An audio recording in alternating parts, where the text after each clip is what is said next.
Good evening, friends. Who needs a drink on a Friday night?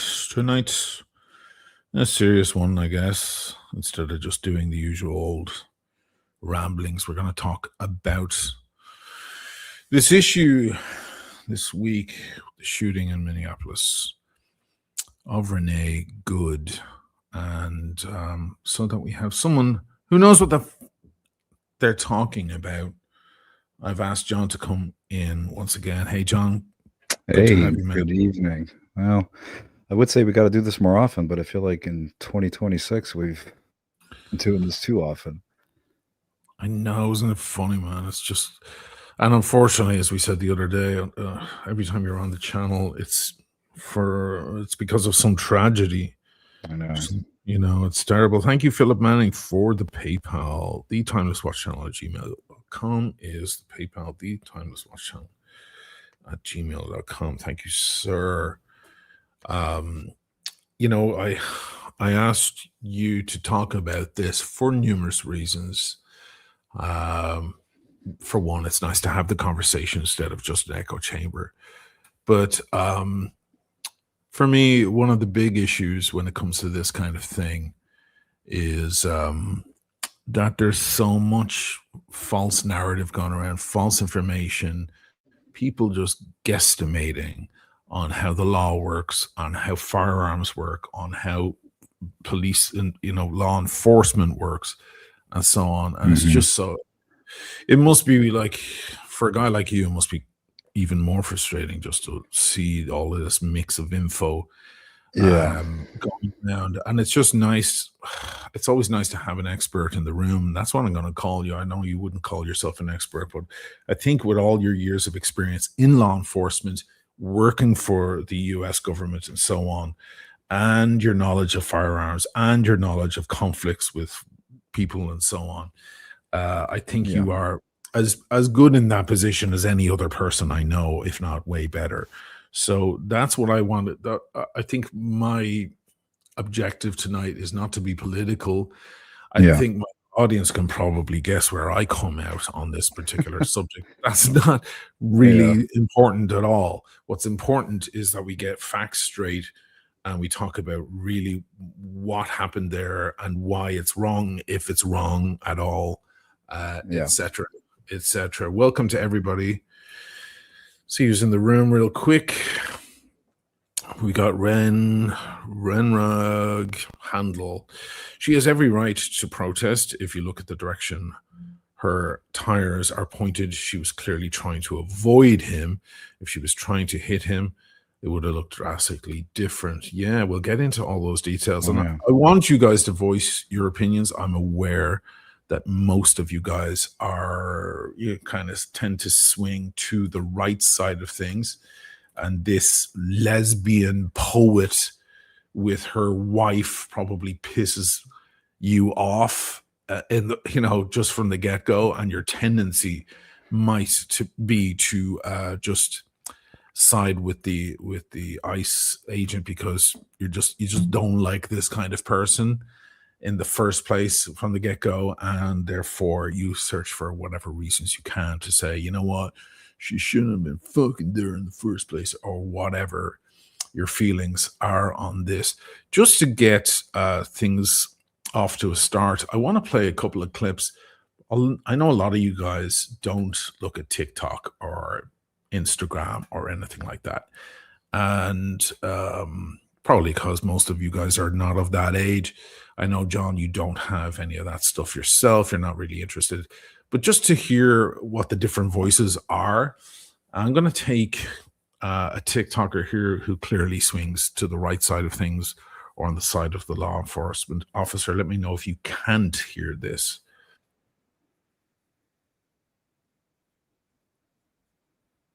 Yeah. There's no audio with this one. Audio? Okay, let me fix this. Thank you for letting me know. Share screen. Okay, I got the wrong thing. Okay, here we are. Let me try that again. Just a little advice for the protesters that continue to go out and impede on ICE operations and put the ICE agents' lives at danger. Don't do that, or you're going to lose your life or get very hurt. I don't know why this is so hard to understand. You can't get in your moving weapon, and then when the ICE agent, federal officer, by the way, asks you multiple times to get out, and then you get in your vehicle and you move to hit him? Yeah, they're gonna shoot you.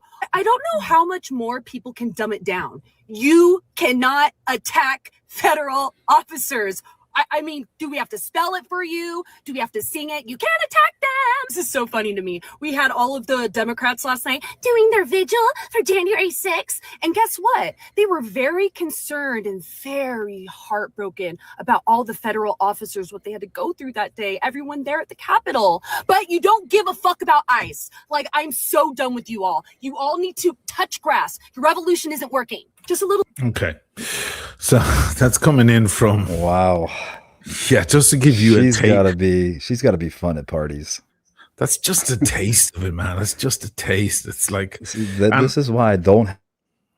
I mean, is there any more proof for why you shouldn't be on TikTok than to hear that on a regular basis coming through? well, I will tell you, I'm kind of a fan of TikTok. I know the algorithm feeds you what you like. I know. No, that's not that. It's not that. It's that Instagram and other platforms can tend to be just silly entertainment, whereas TikTok, Yeah. you're actually going to see real shit. And I get most of my news, breaking news, through TikTok in many cases, because that's where it's breaking. That's where people are sending it. If you want to see this video that just came out now from the dash car, not that even it was actually from the guy's phone, that Yeah. ICE agent, the first place it hit was TikTok before it hit even the news channels. So I was just showing you a really kind of sick example of someone very angry in their car. And there's plenty of that too, God knows. And there's plenty of that, obviously, in the other direction, shooting, sorry, is a bad word to use, facing No, the other, shooting, yeah. facing Well, in yeah. the other direction, with, Yeah. with this politically. But I just wanted to kind of throw it out there. I think there's a lot of people in the audience, probably, I'm guessing, I haven't gone through the comments fully, who probably love what they just saw. Who are probably like, she's fucking right, And I want to make sure they feel they're not necessarily being represented, but at least, yeah, we get it. We get what the other argument is on the other side. Sweets, T20, $5. Bullet entered the windshield on the lower left corner. If the officer was in front of the vehicle, the bullet would have not hit her. Shot from the side. Yeah, we're going to get into all the details now and get a sober, measured opinion about what's going on here and what really happened. John, I'm going to hand it over to you while I get a slow motion clip. Yeah. So the first thing I want to frame this in two very specific ways. One, I want to say that everything I'm about to say is obviously my own personal opinion based on my experience and expertise, but this is as dispassionate of an opinion as you're going to hear about this, because I am frankly not animated to one side of this argument or the other. Mhm. I am looking at this pragmatically as whether it's effective, whether it's justified, legal, all that stuff. So I don't necessarily have a dog in this fight, as it were, when it comes to alt-right, very hardcore immigration, neocon type of view, nor am I obviously a purple hair Subaru driving, left-wingy kind of person. So Mhm. I think it's possible to be right for the wrong reasons. And I think that's where a lot of this is happening. There's a lot of factually correct statements being made here. And then there's a lot of inflammatory things that are being said that are not true. And then there's a lot of moral and ethical arguments being made that are justified, but they're not being framed correctly based on the evidence. So I think if you're in one extreme camp or the other, 50% of what I'm going to say you will agree with, and the other 50% is going to piss you off. So I would just ask everybody to set their politics and their ideologies aside, because the way these things should get investigated and typically do is based on facts and evidence and legal precedent and not based on politics and ideology. So go ahead. So, as far as two things here, the first is to explain the protesting. What the government looks at comes to right to peacefully assemble, right to protest, right to disagree, things like that. That is obviously freedom of speech. You are allowed to do those things. A lot of these protests, and this incident in particular, crosses the line from peacefully assembling sidewalk and holding signs and yelling at the police as they're doing their job with interference. And for the federal side, there's kind of a very broad statute that applies, which is 18 USC 111. And that is impeding, threatening, harassing, or otherwise kind of preventing a federal law enforcement official from carrying out his duties. So that is what law enforcement in this setting relies on. The minute you step into the arena, so to speak, and you try to pull the officer off of somebody that they're arresting, you block them in while they're trying to leave, or you prevent them from going to a person that they have a legal right to arrest, you're now violating federal law. So that's a big distinction that people need to understand, that when they're protesting, if they choose to go out to these sorts of, enforcement operations, and you're allowed to film, you're allowed to keep a distance, but you cannot interfere under the law. And so once you do that, you become a participant, not an observer, not a protester. You become a participant. And now, if the police officer has now one more plate to spin, because they don't know what your intentions are. They don't know if you're just an agitator who just wants to film, or if you have a weapon, if you are going to try to hurt them. And if they're trying to implement an arrest and somebody is jumping out in front of them and trying to grab them, or grabbing their weapon, or grabbing something that they have, they're going to perceive that that's somebody that is also somebody they need to deal with in a law enforcement perspective. So I always caution people. I think generally people need to learn how to interact with police officers. And my advice to everybody is to treat every police officer as a robot with a gun that could malfunction at any point. That is the safest way that you can interact with police officers, because it is never up to you when you're going to be arrested. I mean, you have to think about that. Unless you're turning yourself into the police, it is never your decision to be arrested.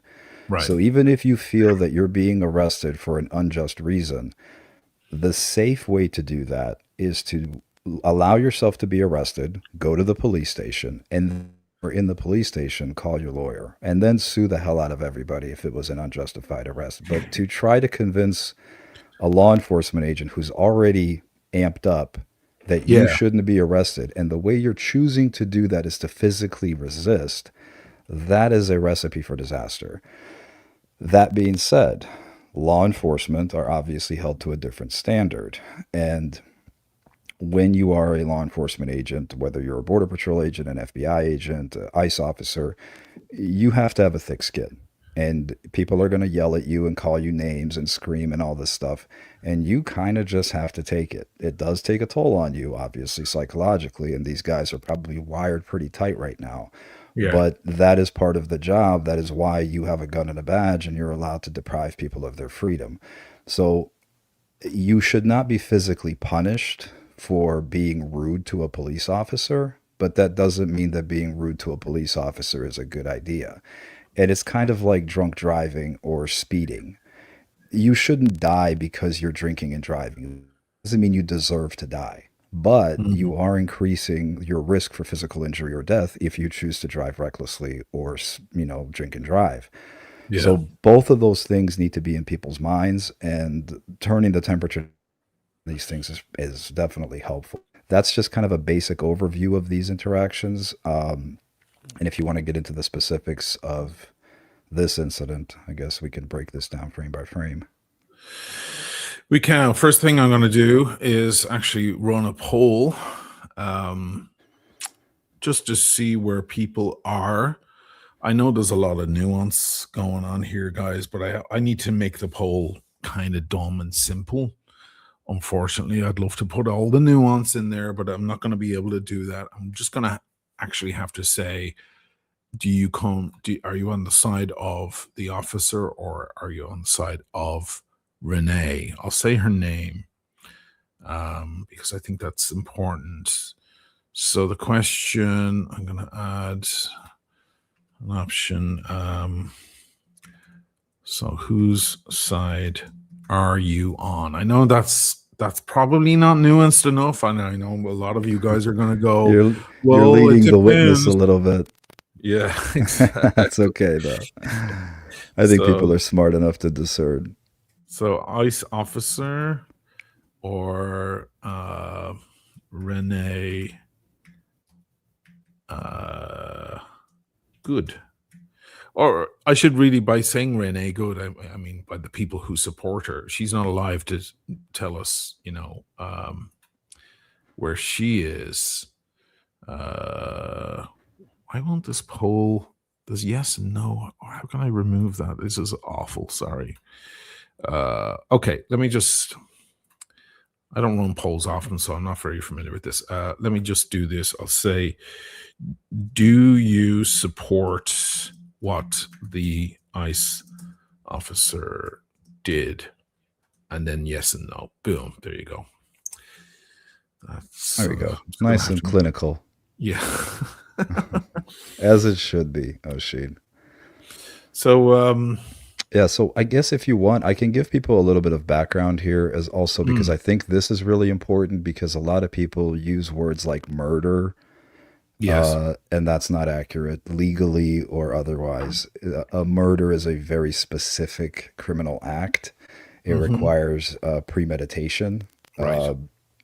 This is obviously not that unless we find out that she was his ex-lover and this was somehow premeditated. That's absurd. Yeah, people don't understand in law that there's a difference between murder and homicide, for example. Homicide, Yeah. all that means is there were two people involved, someone who caused the death of another. Yeah. If you die because you slipped on the street, there is no homicide because the snow on the street is not to blame and you can't bring the snow to court and charge Yeah. it. But a lot of people, they don't understand this terminology. Murder implies something different than homicide. Right? Yeah. And so that's important. And also, I mean, I do feel like this is kind of like a public service announcement because I think if you watch the news, depending on what you're watching, you're getting a very different spin on this. And a lot of times the so-called experts are either purposely misleading people because they're, pushing a narrative or they're newscasters who are just poorly informed. So Right. one of the things I want to explain is the jurisdiction here because this is something that people have asked me, and the Minnesota local government was pushing this narrative to say that the Minnesota, prosecutor's office, the Minnesota State Police, and all these other state agencies have been quote unquote cut out.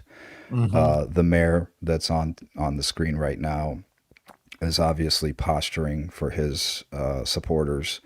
I think that press conference again, inflammatory, misguided, poorly. There's a lot of theater kid energy, coming from that guy where he has to swear on camera and he, thinks that that's edgy. So this is just people literally fanning the flames of this.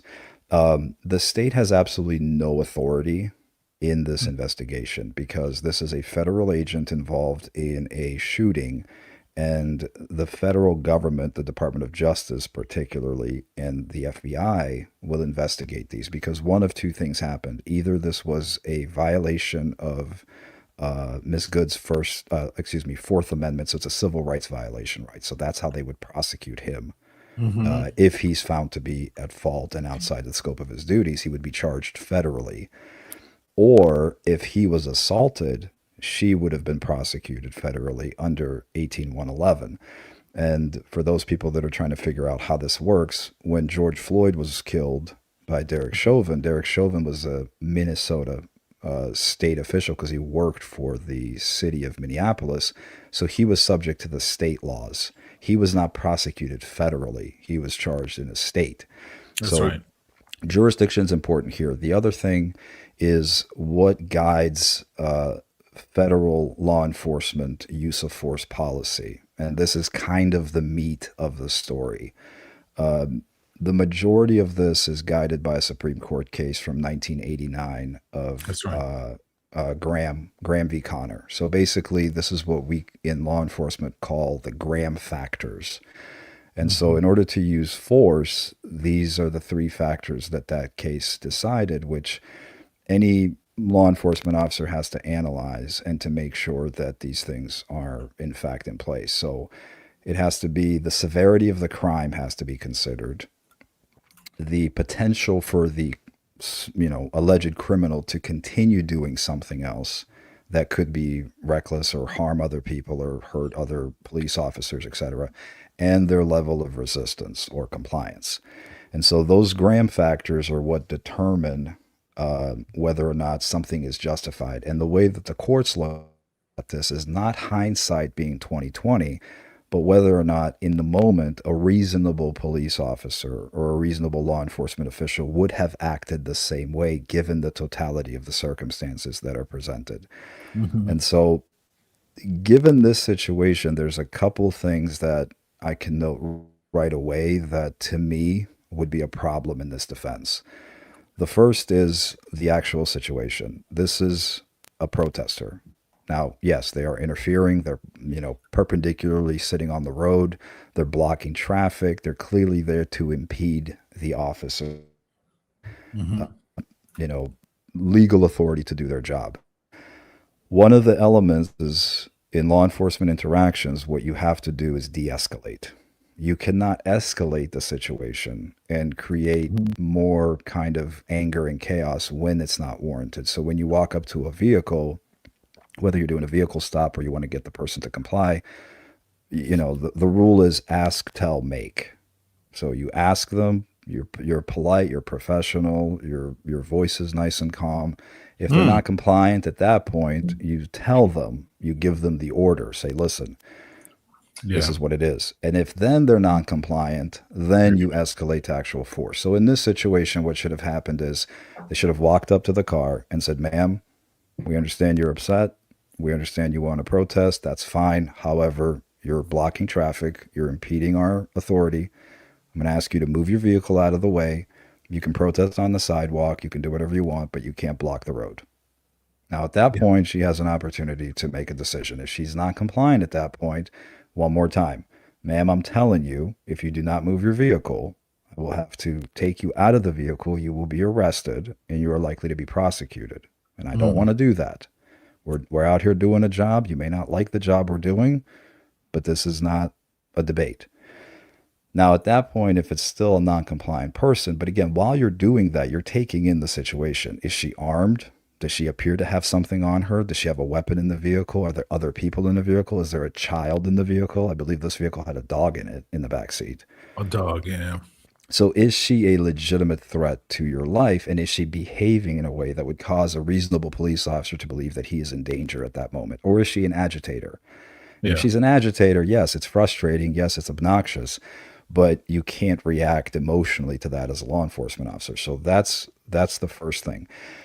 The officer, as you see, and again, obviously there probably was more happening before everybody started filming, but he walks up to the car, grabs the handle, and says, "Get the fuck out of the car." That's not the other officer, not the one that shot. Yes, that's the other officer. That's the guy with the face mask. That is not de-escalation. That is escalation. So that's point number one. Point number two, the shooter goes to the front of the vehicle. So he's recording prior to this interaction. He's walking around with a cell phone, literally doing 360s around the vehicle, and then he stops in front of the vehicle before this obvious fatal moment. 101 police tactics will tell you that you do not ever place yourself in front of a while the driver is in it and the vehicle is potentially operational, because they could put it in drive and run you over and kill you. So you never approach the vehicle from the front. He's actually got his cell phone right there. Yeah. There it is right there. He's on the other side. He's being obstructed. In this picture, he's being obstructed by this officer. But you can see him using his cell phone in a moment. We'll actually look at the footage that just came out only a couple of hours ago from that angle. And so this is the other critical moment here is because he is placing himself in front of a vehicle that is clearly has a driver in it, is clearly not even in park because Mhm. he can see that it's putting in reverse. He Right. has an opportunity at this point to get out of the way. And that's Yes. a Which he critical, does. well, I mean, he sort does. of, right? He gets out He of the way sort of pretty does, swift. yeah. He sort Yeah, of I does. mean, But so this is a critical Graham he's out of the way. consideration. He's Yeah. already out of the way right there.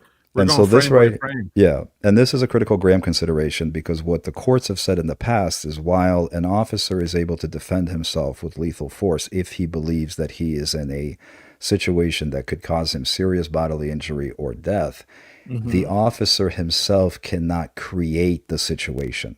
So Right. you can't put yourself, it's called self-imposed jeopardy. You put yourself in the position and then Mhm. say, I feared for my life, and therefore I had to use deadly force. So the Yes. grotesque scenario here is you see a car coming down the road, you jump in front of it, and now you pull out your gun and shoot the person and say, hey, I feared for Yeah. my life. This person was coming to kill me.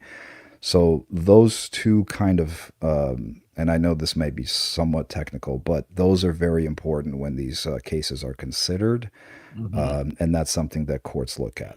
Let's take a look at this footage that just came out a couple of hours ago. I started getting messages from various assholes who watch my channel. I don't know how the fuck they watch my channel, but whatever. And it was like, oh, you see, it was like it was their smoking gun moment or whatever. It was like, it was like proof to them that the officer was in the right. But then when we got on before the show, you and I, John, just to get the sound right and everything and Yeah. all of that, you were like, no, no, no, no, no, this is not helping at all. So let's take a look at this footage and let me know if you can't hear it. Okay. Now, I can agree that these ladies are being very annoying, but as you say, annoying is not a death sentence, right? It's just annoying. At least But not in anyway, America. Yeah. not in It might be in America. other Yeah, parts of the world, it but not in might be America. another very good. And That is a and good not point. yet, at least in That's America. a very good point. You can hear the sound? Yep. Okay. Here she is. I'm not mad at you. Show your face. I'm not mad at you. That's okay. We don't change our plates every morning, just so you know. It'll be the same plate when you come talk to us later. That's fine. U.S. citizen, former fucking guy. You want to come at us? This is the officer. You wanna come This at is us? his phone. I said, Yeah. go get yourself some lunch, big boy. Go ahead. Out of the car. Get out of the fucking car. Get out of the car. Whoa! Yeah. So that's not good. And here's the other argument that I would make here.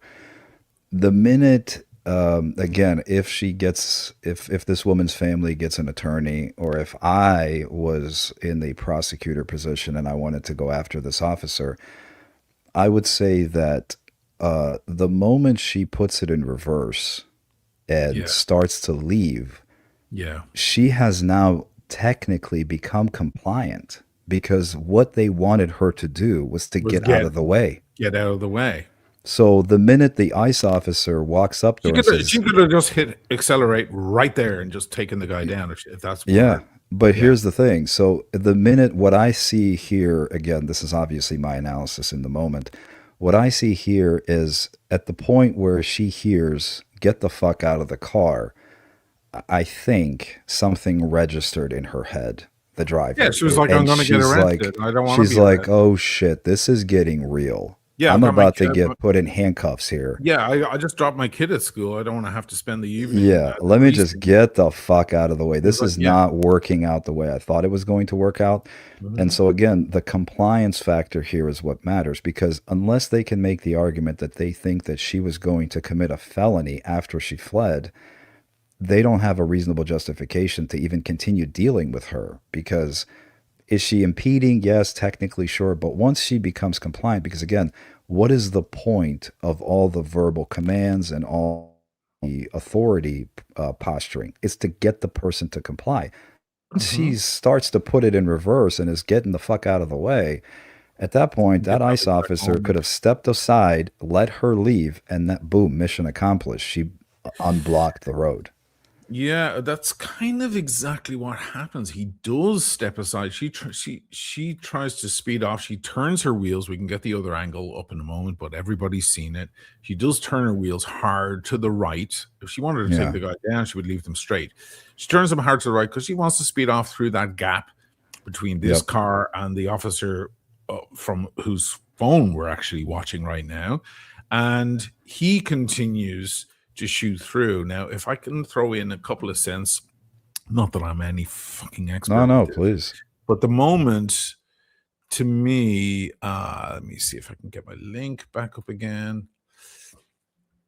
The moment to me that was troublesome, that's the wrong one. Prosecutor. Okay, this guy.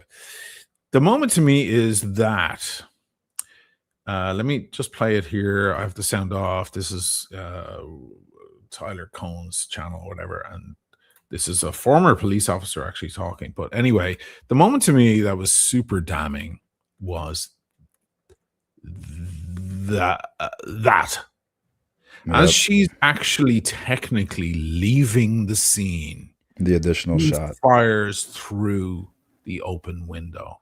That Yep. to me, that's the end. I mean, the other Yeah. shots would have been maybe excusable, but as she flees, he pretends like she's a wild boar in the out on the fields that he's been contracted to shoot. Yeah, She's there's only target practice right there. That's target practice right there. yeah, there's only few scenarios where that's justified, and the only one I can think of is if she's shooting at him while she's driving away. That's pretty much the extent of it. But this again, first shot, he goes for his Yeah. firearm really, really fast. Boom. That first shot, maybe you can say something. I'm not sure you can say much, but you can say something. The one that I think is going to land him in big trouble, unless Kash Patel buries this Trump, fucking Christy Noam, all these monsters, fucking complete monsters. We'll get onto that in a minute. Bury this. This is gonna bury him. That shot right there, because she but is. even before gone. that, and again, this wide shot actually makes another good point, because the other problem here is that while a police officer does not have a duty to retreat in any given situation, they do have a duty to create a safe environment for the other people in the area. If you're dealing with the public, if you're dealing with other officers, bystanders, innocent people. So you can't stand in front of a moving and say, I'm not supposed to move. If you can move, if there is room for you to maneuver around the vehicle, you cannot use deadly force to stop that vehicle. Now, if he was in a parking lot where he's sandwiched between two cars and he has nowhere to go, and this woman is barreling down towards him and he just has absolutely no way to evade the car, then he can make the legal justification. But driving in a straight line, or if she's turning the wheel and he's getting out of the way as he's firing his weapon, and the decision to get out of the way is also implicitly demonstrated here because he got out of the way. That's the other thing. The third thing here is it's going to be very difficult to make the argument that you are in fear for your life and you are filming. I've been in several altercations with lethal force being involved in my Border Patrol career. Can I ask, have you used your firearm? I have. Unfortunately, I have. But I will say there was never an urge for me to document that. The last thing on my mind was, let me pull out my cell phone. So the idea that he was simultaneously fear for his life, fearing that this woman was an aggravated felon who was either going to shoot him or run him the car, and he felt the comfort level to pull out his phone and hold it and walk around. Again, if I'm a prosecutor or if I'm a defense attorney or if I'm an attorney suing the Department of Homeland Security in this situation, my argument would be, what is the defense for video clip?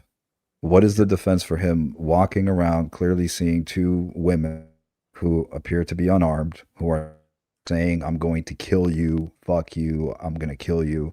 They're not making any physical threats. They're not punching them. They're not attacking them. They're agitating them. And I understand how that is obnoxious and annoying.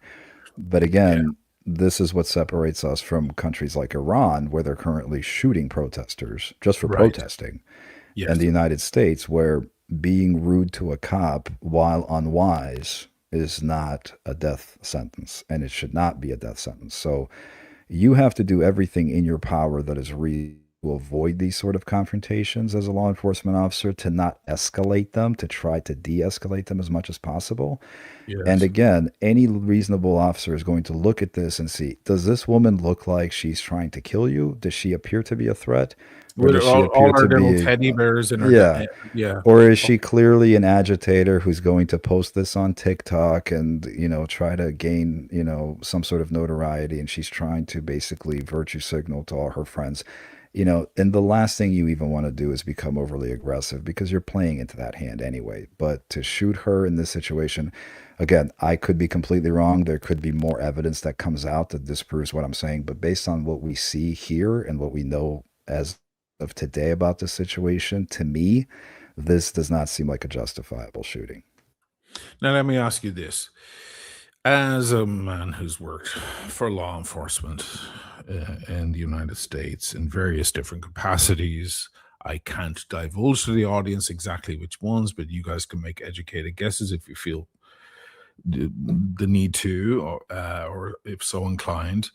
Um, how does this make you feel? We've spoken about guns. I'm against, gun ownership, to a certain degree. I'm your typical woke, liberal, lefty commie from Europe who doesn't believe that people, unless you're a hunter or whatever, should own guns. You're not, and I respect that too. And I wish after the conversations we've had about gun ownership and the responsibility of that, I wish all gun owners were like you. You're like the model version, and I think the world would Yeah. feel a lot safer if they were more like you. But unfortunately, that's not the case. But I digress slightly. When you're looking at this as a trained officer who knows how to use his firearm, knows when to pull it out of its holster and how to use it and in which cases to use it and so on. How does this make you feel seeing this clip? Because you know that there will be a lot of people out there who go, you know what? Fuck the police, fuck ICE, fuck Border Patrol, fuck them all because they're all monsters. And I think it's important Yeah. to draw a distinction here because ICE are a particular sort that are not necessarily the same sort as others. Yeah. So there is a lot of disparities between police departments and federal agencies, and obviously some are better than others. And Mhm. I think what you're seeing a lot of time is when a police department tries to swell their ranks too quickly, you end up hiring a lot of people you should have never hired, and you end up kind of promoting a very strange culture where um, there's not enough time for training. There's not enough time for weeding people out of the hiring process. And you saw this in Miami in the 70s. You saw this in New York City in the 70s and 80s when they expanded those police departments and you had a lot of corruption. Mhm. And a lot of these agencies are trying to beef up their ranks extremely quickly.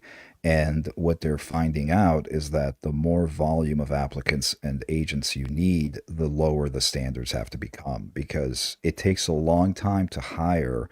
I'll give you as an example, the FBI. Uh, there's probably about a year to 18-month process. Typically, it used to be 2 years. The Border Patrol, for example, takes about a year to get on. You have to go through a medical exam, a hiring board where you're actually interviewed by 3 Border Patrol agents who give you scenarios that basically something like this. That is a scenario. And while you don't know the use of force policy, they want to see your judgment. So they're asking Mm. you these questions and they want to see how do you think on your feet in a situation, because if you can't give them the right answer in a room, you're not going to make the right decision in the field. Mhm. You have an extensive academy. You have to go through again drug test, polygraph, all these things you have to get through. Then you go to the academy, which is almost 6 months long. Then you get to your field training program before you're ever allowed your own. So by the time you're an agent, it's about a 2 to 3 year process actually on your own. So that is a Mm. completely different subsect of The officers. training has whereas- recently been with ICE has recently been reduced from several, I believe, 12 weeks or 16 weeks or something, down Yeah. to 47 days. and It- even their program with- representative of the 47th president, by the way. That's why they chose 47 days. That's a Not that strange. not that there's a cult at all in Oh, America God. right now or anything, but yeah. Well, and I will tell you that, even their special response team for ICE, I believe their pipeline for the special response unit is 30 hours. You have to go through a 30-hour selection course, which is basically just kind of a kick in the nuts type of thing where they, put you through this grueling quote unquote selection course.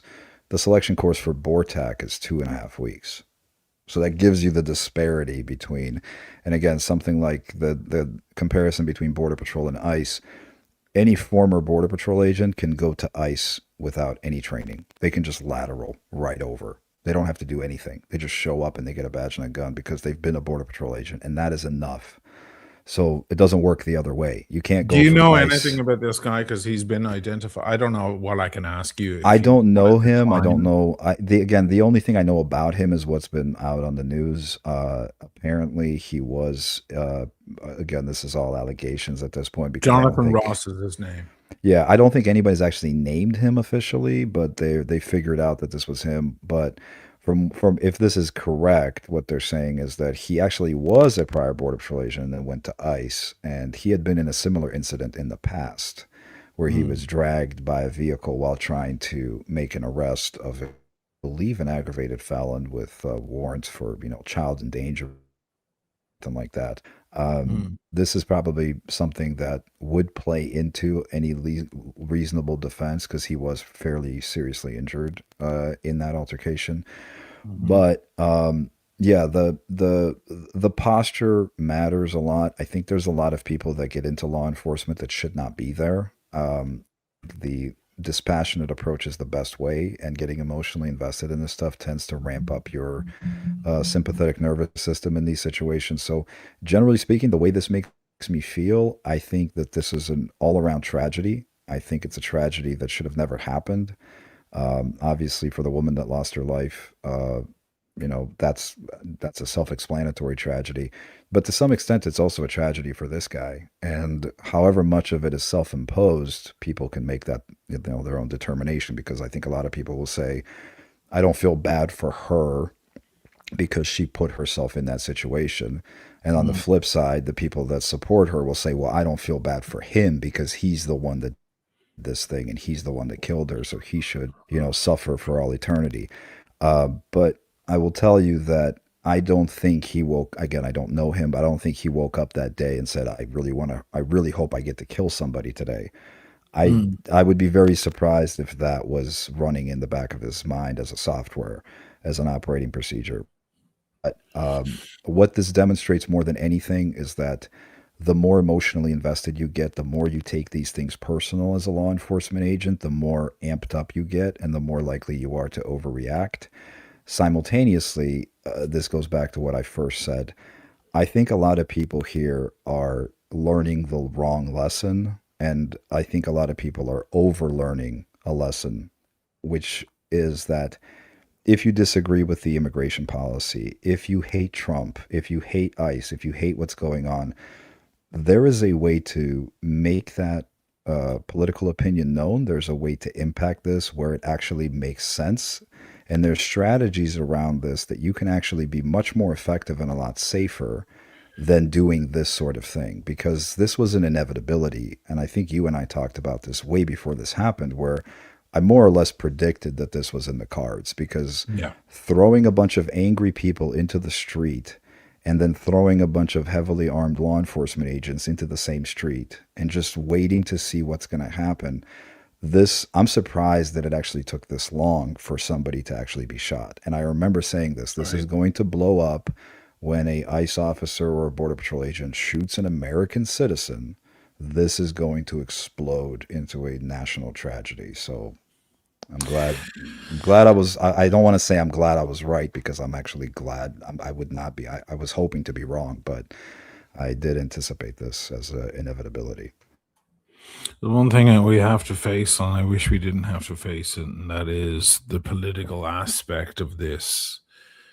You know, Fox News reporting on her being, you know, self-proclaimed poet, where she actually won an award for her poetry. She actually was a successful, if you want to call it that, poet.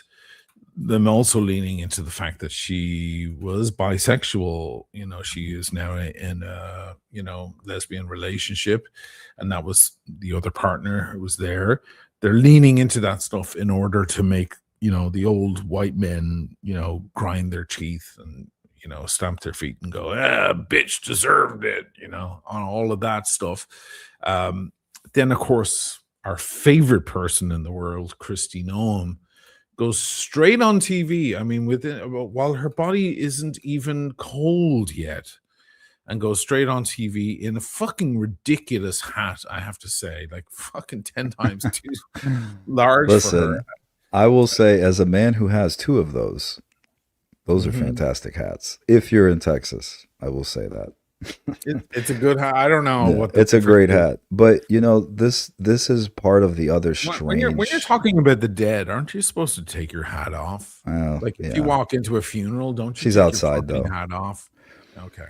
But this is a strange political reality that we're in where nobody wants to Surrounding turn the them with every- temperature down on this stuff. Everybody's trying to turn the levels up. And I think I spoke to you privately about this, that, you know, a lot of people will complain when they see the news and they hear a politician or some government official get on and kind of give that boilerplate spiel of, we're not going to comment on an ongoing investigation. We are waiting for all the facts to come in. We're, you know, this is a tragedy. It will be fully investigated. They give that same kind of spiel. Mhm. There's a reason behind that. Number one, you do want to maintain some sort of, you know, perception of neutrality as a politician, as a president, a vice president, Right. any kind of secretary appointed Yeah, position. you're And you you're wanna presiding do- over the people who voted for you and for the people who did not vote Yes. for you, right? And you also want to do the same thing for the perception of bias in that investigation. Because if the president gets on TV and says, this was an unspeakable brutality and this agent is going to face the wrath of God, blah, immediately you're poisoning the well, because now this agent's like, wait a second, this was a justified shooting.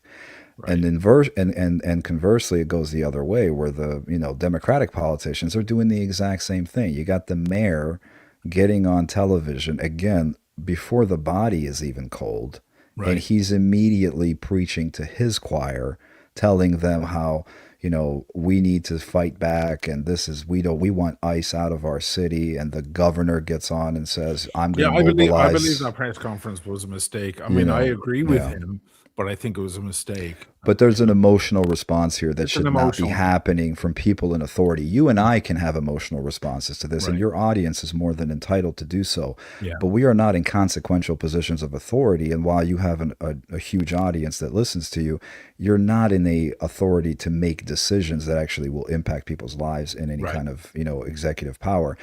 And the other thing here is that, you know, you have to manage that kind of decorum of civility, because what you also don't want to do is rile up your supporters to go and do this sort of thing to other police officers or attack innocent people.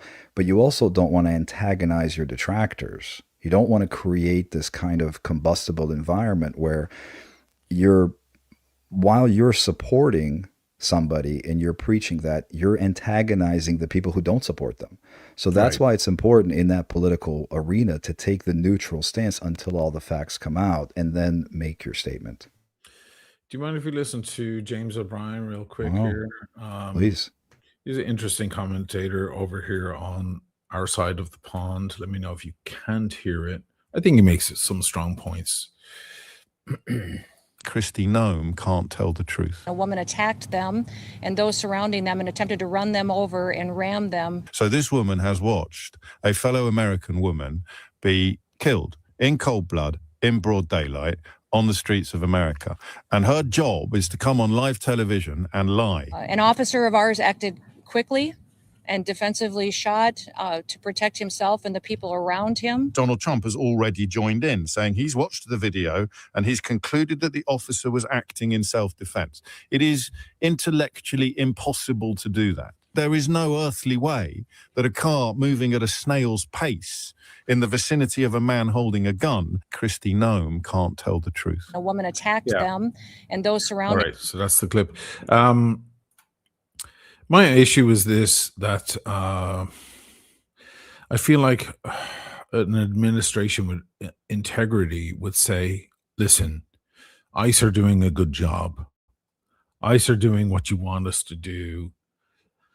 And it's hairy, it's messy, and this guy fucked up, and we're investigating him. You know, he stepped out of the line of the law. He may have made a terrible mistake, and we're going to do all we can to bring him to justice if that's the case. But ICE are doing what they need to do, which is what a lot of Americans believe. Clearly not the people protesting here, and not me either. But, you know, that's fine. You can say we fucked up, or that was a mistake, that was an error. Instead, they're going for, you know, Donald Trump said the guy was lucky to be alive, that he was run over and lucky to be alive. Kristi Noem was like, he was rushed straight to hospital. There's footage of him just walking back to his car. He wasn't rushed straight to hospital at all. It's astonishing that, and that's, you know, when you ask me how does this make me feel, that's the other component that I'm responding to, because again, having done, you know, all sorts of, you know, investigations and criminal investigations, inquiries, human intelligence stuff, like there is a level of, I don't want to say secrecy, but there is just a level of what we call compartmentalization. And you rarely want to get on. I mean, I'm literally doing that now. I am restraining myself from making decisions and statements about things I actually don't know. I'm qualifying statements. I'm saying, listen, if more evidence comes out, I will stand myself corrected. That is something that people, you know, we are obviously trained to do that. People need to do that in their own mind, to learn that discipline, to learn that restraint. And the fact that we have prominent public officials who are not only doing that in a clumsy way where it's not effective, they're not only not doing it at all, they are going in the other direction where they are speculating and fanning these flames of division and purposely creating inflammatory speech around these already very tense issues. And that does no one any good. Anybody that thinks that, you know, we need some sort of national divorce or a new civil war, that is an absurdity. That is an abomination intellectually for anybody that actually thinks that this is a good idea. And that if they want these sorts of things replicated, and again, do you really want to live in a country where protesters are shot for protesting? Like, let's just step back and think about that in context. For people that are advocating this and their operating procedure is not, well, she was doing XYZ, therefore she was shot. There are people who are saying, well, she shouldn't be protesting, right? She shouldn't have even been there. So, you know, fuck around and find out, you know, that whole vibe.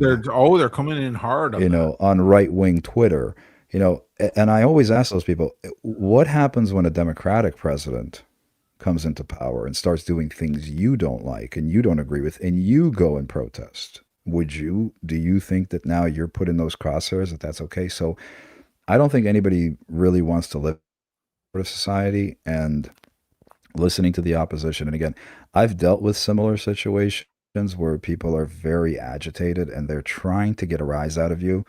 And the last thing you want to do is play into that. So again, in this situation, you know, obviously I will preface it by saying this is a hypothetical, but I think if this woman, if they would have approached her in a calm, professional manner, explain to her what they were doing, explain to her why she was at risk of being arrested and all the implications of that. Listen, we're going to arrest you. We're going to impound your car. We're going to take you to jail. You're going to go in front of a judge and you will not be out of custody for 72 hours probably. Is this worth it to you? Because that's the reality of what's about to happen. Yeah. And again, her response is very telling. She's pushing the line, and then when the line pushes back, Actually, yeah, I felt like her wife was a bit more agitated. her wife was much more, antagonistic. Yeah. But I think she kind of realized, like I said, in that moment, the reason she backs up because she's like, I gotta get the fuck out of here. That's what that suggests to me. Is Yeah, she's because like, they're oh like, get shit, out of the car. yeah, The and guy now she's like, you approaches know her. what, I'm all set. I'll leave. Yeah, I've done my part. I've told them shame, shame, shame on you, which is the Yeah. mantra now of the left in America against these guys is scream shame on the street. Yeah. In New York, they were pounded with snowballs. They were throwing snow at them in Yeah. New York, you know. But and again, this is where it's still the fact that this is bad behavior on the part of the left, and I use that term, very all inclusively. Mhm. This is bad behavior. This is bound to result in people, going too far. There's always that one asshole in the crowd. There's no wisdom in the crowd. That's a very common saying. Yes. And when you gather all these people together and you rile them up, somebody's going to do something stupid. And even, you saw the level of restraint in Los Angeles because there's people throwing, cement at police cars, from an overpass. That's deadly force. That is deadly force. If you're throwing a cinder block from 30 feet up in the air on top of a police car, that is lethal force. So the fact that no one was shot during those protests in LA, that shows you the level of restraint and professionalism. Was anyone shot on January 6th? They stormed the fucking Capitol. I think one lady was shot. One lady was shot. There was she was one an Air lady shot as Force she came through the veteran. window. Yeah. I mean, if you use the same logic, they should all have been fucking shot. And there you go. And that's where that flip side of the coin goes. So again, you see a lot of those officers. Now, again, January 6th is a little bit different because obviously those officers were greatly outnumbered. And those people were obviously much more physically hostile. It's not different. They were super hostile. Well, it's actually worse. Their intent was clear. Exactly. So if you're actually on the right making this argument, they're actually worse than two lesbians with a poodle in the back of their car. Exactly. Calling you a fat asshole. They're just annoying. That's all. They're just annoying. Yeah. That's all they are. And this is my issue. Talking with people online for the past day and a half with this, I'm like, you just don't like a lesbian lefty couple, and you're just happy she got her head blown off because you'd blow her head off too, you piece of shit. That's what it boils down to. Well, and I'll make even a more inflammatory statement here, if you'll permit me. Mm-hmm. I want to hear from the people who were very outraged at Charlie Kirk assassination for being shot for his ideas. Right. How does this play out? And again, this is not a one-to-one analogy, obviously. This woman's driving a car, and yes, she's technically impeding traffic, and she's technically being resistant. But again, if you're saying that is a death penalty offense in the United States, that somebody who is blocking traffic and is refusing to cooperate with law enforcement should be shot and killed, well, if you allow, that's a very different statement. Yes, if you'll allow me, I think there's a breaking point. I think, let's look at the facts. There's an ICE raid. We know that's happening. We know there are protesters on the street, people saying, shame, get the hell out of here. You're not American. This is not America, blah, blah, blah. All that stuff that's been happening across the entire North United States or USA. And then they go over to the car and say, get the fuck out of the car, probably with intent to arrest her. The breaking point in info starts right there. Because if you tell me that a person was trying to kill a federal officer and he defended himself by shooting, I will agree. I will say, well, he should have then. Yeah. I don't, and I'm a bleeding heart fucking liberal, woke, commie, whatever they want to call me. But I have seen so much footage over the years where I'm like, you know what? I side with the cops. I'm sorry. Yeah. I know that there's police violence toward black people, for example, or many other people. But in this case, the dude grabbed his fucking gun or whatever. I'm like, I'm sorry, but you can't include that in your story because it was clearly wandering outside of the law. The problem is that people see what they want to see. A guy like me, I look at that footage and I see her wheels turn to the right and I see her trying to slip away through the gap and get out of there before shit gets heavy, which it was just about to for her. She no longer became just an agitator, annoying the cops, and now she was maybe going to get arrested. And she realized, I don't want to get in this deep. I want to get the hell out of here. Say fuck you, maybe flip them the bird out the window on her way down the street, whatever. That's what I see. But other people who don't like people like that, who like ICE agents, they're going to go, no, they see a different thing because of what's happening in their brain. They see she tried to run him over. Now, if she did try to run him over, he was justified to shoot, right? Yeah. And this is what happens. There's the split. Nobody can argue. There was definitely a nice raid. There was definitely a confrontation. There was yelling. There were annoying lesbians on the street. Oh my God, it's the end of the world, right? And all of that. The split happens right there. If you believe, or if you want to believe, that she had deadly intent toward that other officer, which I think you need to be handicapped to think, because if she had deadly intent, she could have done so much more other shit, before that. But if you believe that, then you're right. He had the right to shoot at a person who was trying to kill him with her vehicle. This is what's happening. People see what they want to see. They think they don't like these people, so therefore they see an officer in danger and he defended himself. Other people like these people, do not like ICE agents, officers, and they see the opposite. And now we have the problem. Yeah. It's like watching a movie. That's exactly how it is. Whatever character you identify with more in a film, right, and resonates with you, that's the story that you take away from the film. And that's kind of where we're at with this kind of newsfotainment news cycle. According to Christy Noam, this is a domestic terrorist. This woman. Yeah, I mean, that's a categorization there that's used in very limited context in my personal experience. But you're 100% right. This is where the story deviates and shifts into these different perspectives. But even from the legal point of view, again, going back to the Graham factors, the officer is going to have to make the case that this woman's intent, like you said, was not only hostile but lethal, and that despite that, he felt comfortable walking around her car with his cell phone. And furthermore, that he had nowhere to go, even if she was trying to run him over, even if he reasonably believed that he had no opportunity to get out of the way, and his only option was to shoot her to stop the threat.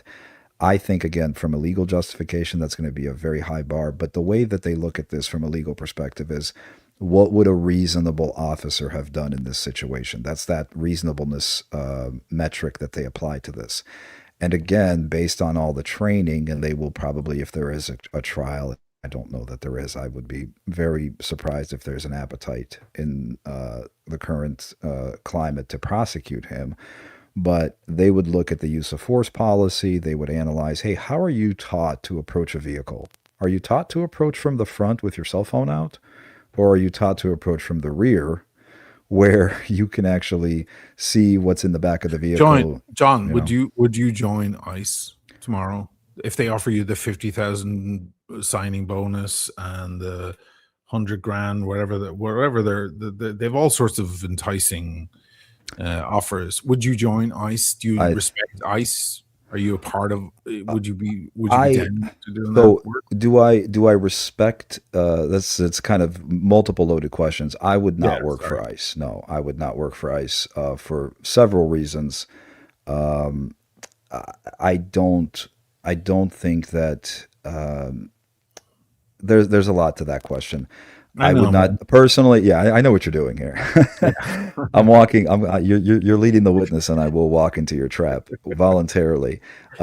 No, from my personal perspective, I think that there's probably. I mean, I know several ICE officers that are very professional, very well trained, and have been previously trained by other agencies that are now in that organization. I think that if properly employed, and employed as in utilized, uh, it could be a very effective organization, and it could do a lot of things well.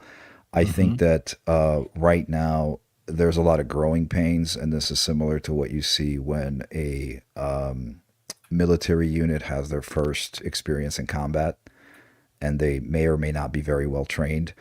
And I think that at the end of the day, people don't rise to the occasion. They fall back on their training. And I think that if you're not doing traffic stops on a regular basis, you're not interacting with specific people all the time, you don't know how to handle these situations. Because, again, you got to consider this is sort of new. This online agitator thing is fairly new. A lot of these guys are used to dealing with hardcore criminals. They're going after people with warrants. Again, under the Obama administration, ICE was prioritizing deportation only for aggravated felons.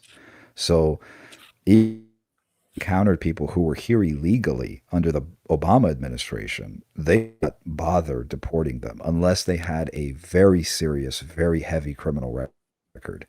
So a lot of Mhm. these guys are used to dealing with that, and police in general are used to dealing with that. And one of my ideas, actually, for a potential side business, is to actually teach law enforcement how to deal with these situations. Because Mhm. it's taught at the basic level of how to interact with a criminal suspect. And that's what the orientation is towards the public, that when you're encountering somebody, they're a potential threat. But the training on the other side of it, of what if it's this type of situation, how do you handle that? How do you talk to somebody like this woman on law enforcement vernacular, and just how do you de-escalate this sort of situation? Because their training is very limited, and this is where, again, I don't fault individual officers, I don't fault departments, I don't fault you know law stations, because there's different types of people, and training is only as good as the budget. And, I think what you're seeing here is not a murder. This is not somebody that, again, I could be wrong unless he's a psychopath. I don't think he woke up that day, kissed his wife and kids, bye, and decided I'm going to go murder a random person. I don't think that was what he was doing. I wouldn't say that. I wouldn't say Yeah, that either. I But think he wa- fell he back. was in. Apparently, he was in some altercation weeks before, Yeah, similar, where he was dragged down yeah. the And I street by think a that car. all of that stuff, yeah, that was a year ago, I believe. That was Oh, last it was a year. year ago. Okay. It was a year ago. So he was seriously injured in that altercation. That Mhm. guy was actually an aggravated felon who definitely should have been arrested and definitely should have been deported. And he actually fled during a very routine, normal, totally justifiable traffic stop. Okay. So that was a completely different situation. And this guy, again, everything in his mind is operating under that heuristic. And this is why I caution people about doing things like this, because you have to understand the use of force continuum and use of force from the police officer's point of view. They are constantly dealing with people who are aggressive, non cooperative, and they are constantly on edge, worried that the next traffic stop It's they a fucking make, horrible they're job. going to die. Yeah. So the best thing you can do if you want to keep yourself safe is, if you're ever pulled over, if you're ever encountering a police officer or a federal agent in any way, if you are, in a situation where somebody starts talking to you and they're in a law enforcement position, the best, absolute best thing you can do is be completely cooperative, be very pleasant, be very polite. Um, and if it turns out to be an illegal arrest, hell out of the department. By all means, get rich. But to Mhm. escalate the situation out of bravado and ego, and out of potential social media clout, because you want to start pulling out your cell phone and screaming at them and getting them riled up, and then expecting them to be a superhero, essentially, to be a Mhm. completely non-human entity that will just completely, dismiss that and still operate without any sort of animus towards you. this is a human being you're dealing with. So, like I said earlier, treat police officers as robots with guns who could malfunction. I'm just going to address someone in the audience. I want to get to the audience in a minute, by the Yeah, way. yeah. There's Sorry, been I feel like I've been doing a lot hundreds. of talking here. No, it's okay. That's what you're here for, man. Hey, listen, I'm a ex-musician, rock star guy, or whatever, rock and roller, who talks about watches and girls. I don't know fucking shit about this stuff. You're here for a specific reason, and thank you for that. I just want to address this because someone, Raffles7556, is saying that comments are being deleted. I haven't deleted a single comment, my friend. I don't know if you believe me or not, but I've been much more uh, focused on the conversation and then playing clips because I have to keep continuity going on and show people clips while they're listening. And I haven't had the chance, unfortunately, to get to the chat. So if you think I'm deleting your comments, there's something wrong with you. Now, I do have a moderator that is in the background who I haven't spoken to in many, many months, and I don't even think he watches my channel anymore.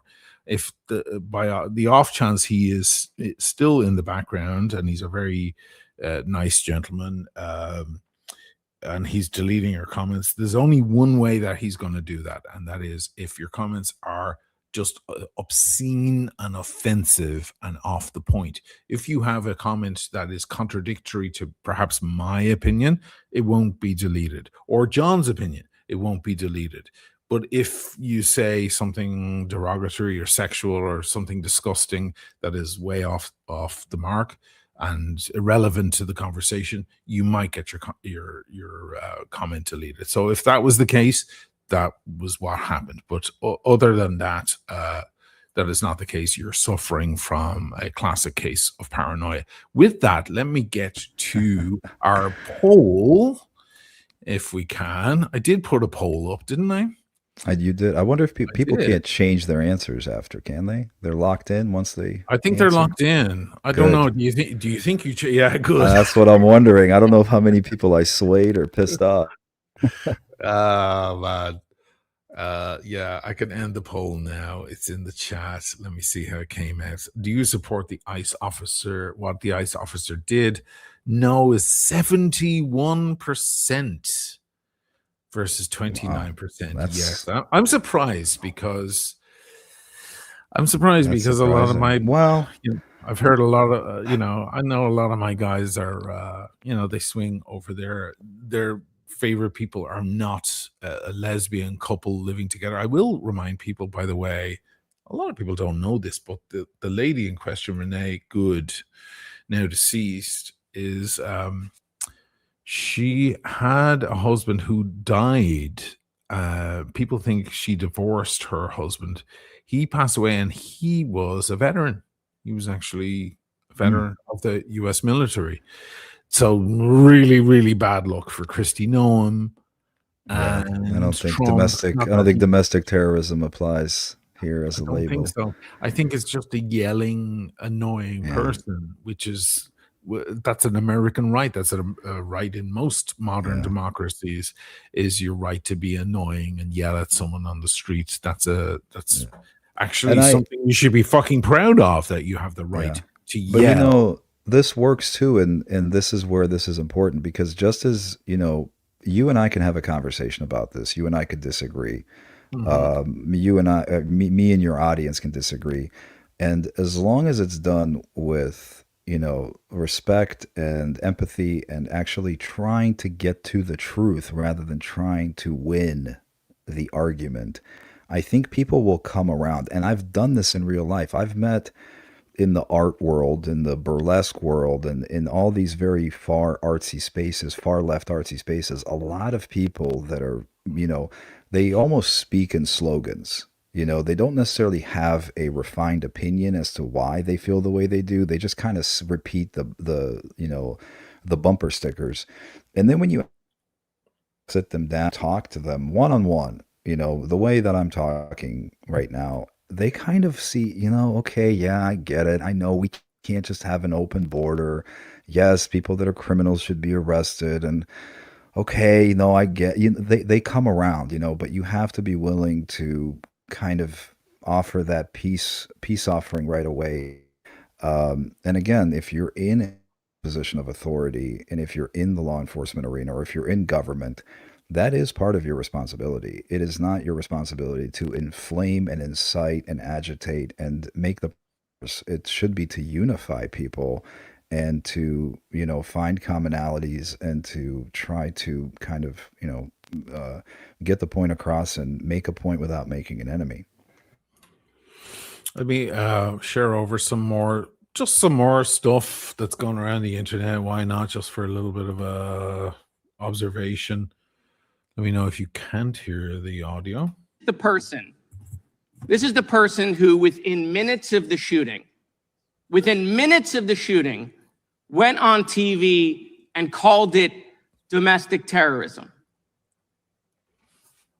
What is she, hiding her face like her ICE agents now?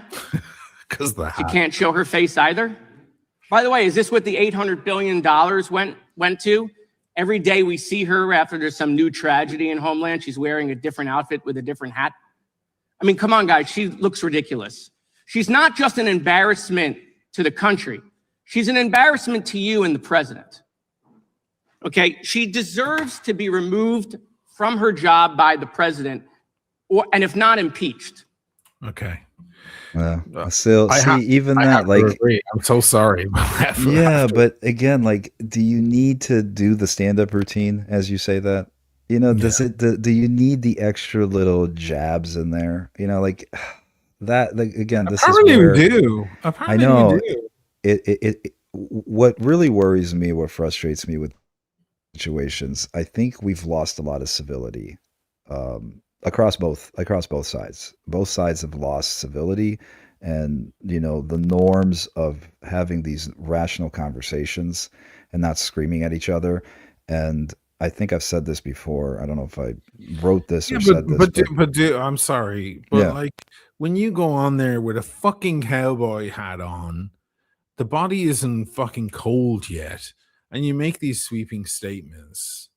I'm sorry, but like you're. I think there's a serious way to condemn it. That's what I'm getting at. There's a serious way to condemn it, and to condemn it from a position of serious authority, without also engaging in that same sort of theatrical outrage. That's my concern.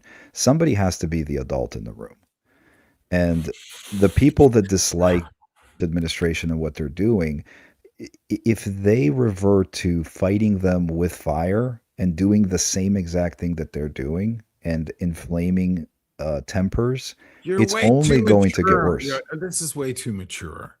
You have to understand that Americans respond to visceral stuff. They've been raised on cowboy movies and hero movies and John Wick and all of that. Even the mayor the other day going, get the fuck out of here. Yeah. Like, I think that's indecorous. Well, that's why I would never. But I know a lot of people are gonna feel that. Get the fuck out of here. We don't need you around here. They like, and that's one of the reasons why they voted for Trump. They voted for Bush, and so it's like he's the good old boy we could have a beer with at the bar or whatever. I can relate to him. He doesn't speak. He doesn't have this broad vocabulary. I can understand him. And you're saying important words. Like my buddy. So when Trump goes, whatever, fuck that, they're bringing over their rapists and so on. People go, yeah, finally somebody's speaking in language that I understand. And there's a power to that as well, that you can't overlook, especially in the United States. Over here in Europe, all our politicians are super fucking boring and they talk in I'm gonna move to Europe. Yeah, they talk in legal speak, and everybody's like, "Oh my god, you're such a fucking pain in my ass." You sound like you have your face in pages all day long. But then some leaders come along. Meloni is one here right now, and she has that visceral fucking like, ugh, and everybody goes, "Yeah, that sounds like me." Yeah. That sounds like my buddies at the bar. So sometimes there's a virtue, there's something within that. Just going for him, get the fuck out of here. But by a politician, but you're pointing out a very important thing. Yeah, it's the feel.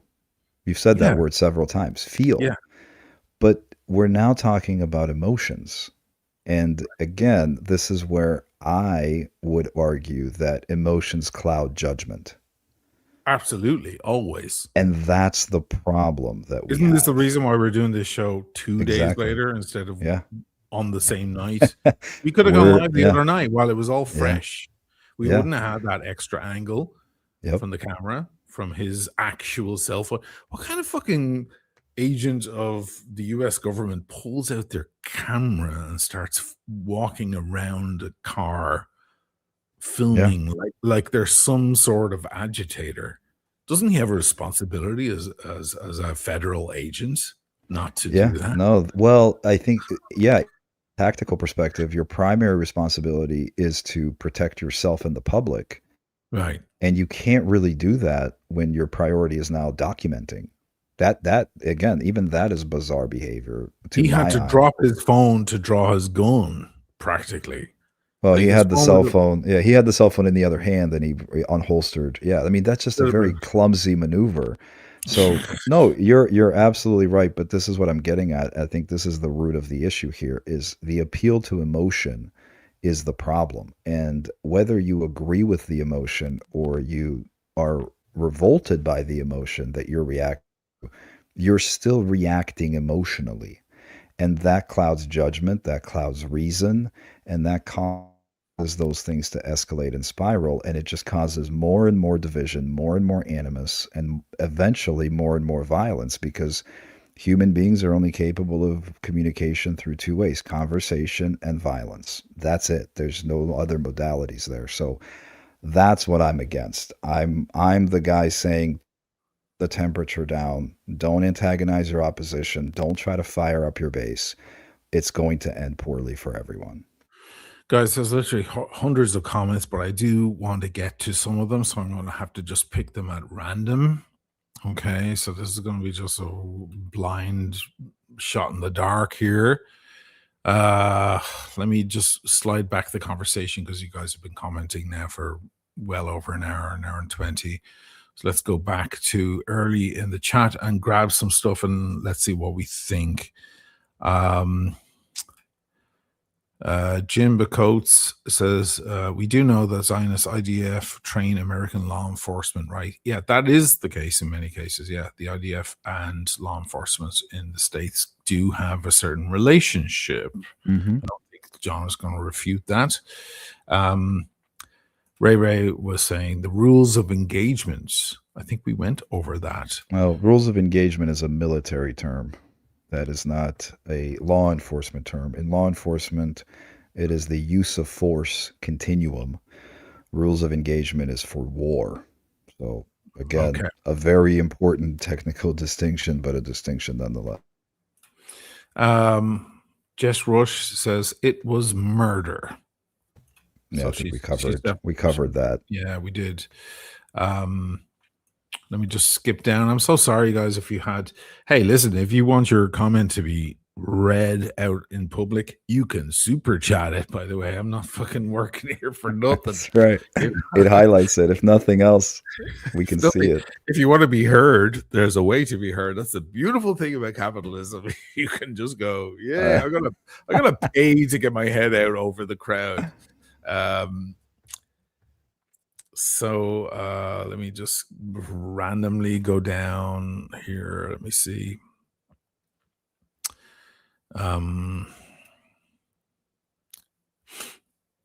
Yeah, live from NYC. Somebody said Orby Aegis just 718 live from NYC. People are not happy with ICE. Yeah, New York is going to have an issue with ICE, especially now that Mamdani is in the room.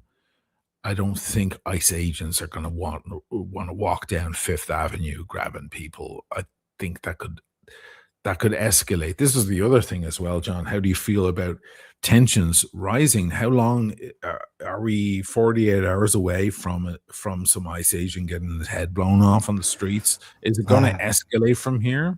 I mean, obviously, I hope it doesn't, because that will only lead to we hope it additional. does. Yeah. But can't you see it happening? I can definitely see the animosity building more and more. And again, this is where if I had the magic wand here, because I get this question a lot, well, how would you solve immigration? If you were the immigration czar, what would be Yeah. your solution then? If you're so fucking smart and you got all these answers, my approach would be very systematic and very layered. And the first thing I would do is develop a program where anybody who is here illegally has an opportunity to register and apply for some sort of legal status. So again, if we are Isn't that saying already there? Aren't they no, already rounding people up at their courts hearing well, when they so go, when they actually the put their problem, papers right? in? Right. That's a very inflammatory way of doing it. What I'm suggesting is basically they're just saying, look, we have 20 million people, between 14 and 20 million people roughly are here illegally. We know where some of them are, we know where others are. We have certain people who have been arrested, who have been in the system, so we have their information. We're just going to go get these people. We're done with the Biden administration. We're done playing around, and we're just going to go round these people up. And Mm. that's the approach that they've taken. And obviously, and very, maybe intentionally, very predictably, there is a huge response to that on the left. My approach would be, if I was in charge of this, would be to implement a system where, look, if you've been here, it is unfeasible to remove 14 to 20 million people. That is just an incredibly heavy lift. So my idea would be to implement a program to say that if you are here illegally, you have 1 year, 6 months, whatever the time frame is, to register. You have your biometric information captured. You have your, data. You provide DNA samples in case you are wanted in some sort of homicide. You provide fingerprints. You provide the full packet, and then you have temporary status. And you get to decide what you do with that temporary status. If you are just here for work, you will be classified as an employee and you have to adhere to certain standards. If you want to actually live in this country and become a green card holder and a US citizen at some point, you will be put into a different trajectory. And then once you have that program in place, you basically put the message out that says, listen, you've got a year to register. If we encounter you and you have not registered, you've time in the world to do so. Now you are fair game. Whether you're a fellow, whether you've been here and you haven't done anything, it's sort of like taxes. Like if you don't pay your taxes for 3 years, the IRS is going to come knocking on your door at some point. So Mhm. it's incumbent upon you to enroll in this program if you want to stay here. There's no punitive action. You're not paying any fines, but you allow us to kind of figure out who you are. And if you're wanted for crimes, if you're, we have on you that you're a national security threat and you're aligned with Al Qaeda, we will investigate all that stuff. Then you start doing these sorts of things, very targeted, very methodical on specific people who you either know are criminal and pose a public safety or a national security threat, or they've had all the opportunity in the world to enroll in this legal status system and they chose not to. So now, hey, listen, now you're fair game. Sorry. But So let me yeah. get to a couple of comments. Thank you for that. Just this is on the sidelines slightly. Service and adventure. He's agreeing with someone else who's probably not interested in this conversation. I'm out too. Some people need to make a living, continue to buy nice watches. Let's leave this bullshit further. Blah blah blah. Okay, listen, guys. You didn't say that when I had sexy French girls on the channel or whatever, and we weren't talking about watches either, or when I talk about science or history or whatever. You never had a problem. You have a problem with this particular conversation, and I wish you the best. That's fine. How many other channels out there have a very very qualified agent of the US government on to talk about this stuff? That's my question to you. Bobby says the officer was not in direct path of the vehicle as she drove off. The vehicle was traveling away from him when he fired. Even the other officers ducked when he fired as they weren't expecting it. Yeah. And Agree. yeah. And then Blinky says the officer was hit by the car, though. Sure. Was he hit? Was he hit by the car? Well, he may have been, nicked by it. He may have been nudged by it and struck by it. But again, the argument from my point of view would be he stood in front of a vehicle, a driver in it, and the driver was not incapacitated. So Mark it's Shaw a moving says, vehicle. yeah, Mark Shaw says, So, shame on you, John. Here oh we boy. go. Here's some pushback. You know that she was resisting, posed as an imminent threat, and assaulted the officer. Would you agree with that? First of all, she was, there's levels to resistance, which is what we call the use of force continuum. There is passive resistance, there's noncompliance, and then there's active resistance. Active resistance would be I am being handcuffed and I'm physically fighting the officer. That is active resistance. If somebody lays down in the middle of the road, they are non-compliant passive resistance because they're not providing any actual physical impairment for you to do anything. You have to pick them up. So that's number one.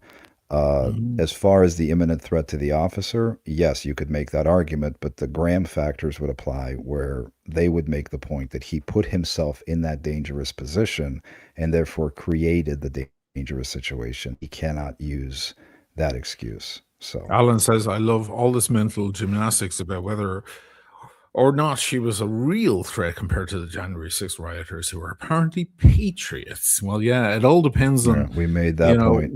Whether it suits you or not. You walk into I'm surprised that I've only animated a very small portion of your audience. I thought 50% would be pissed off with what I had to say.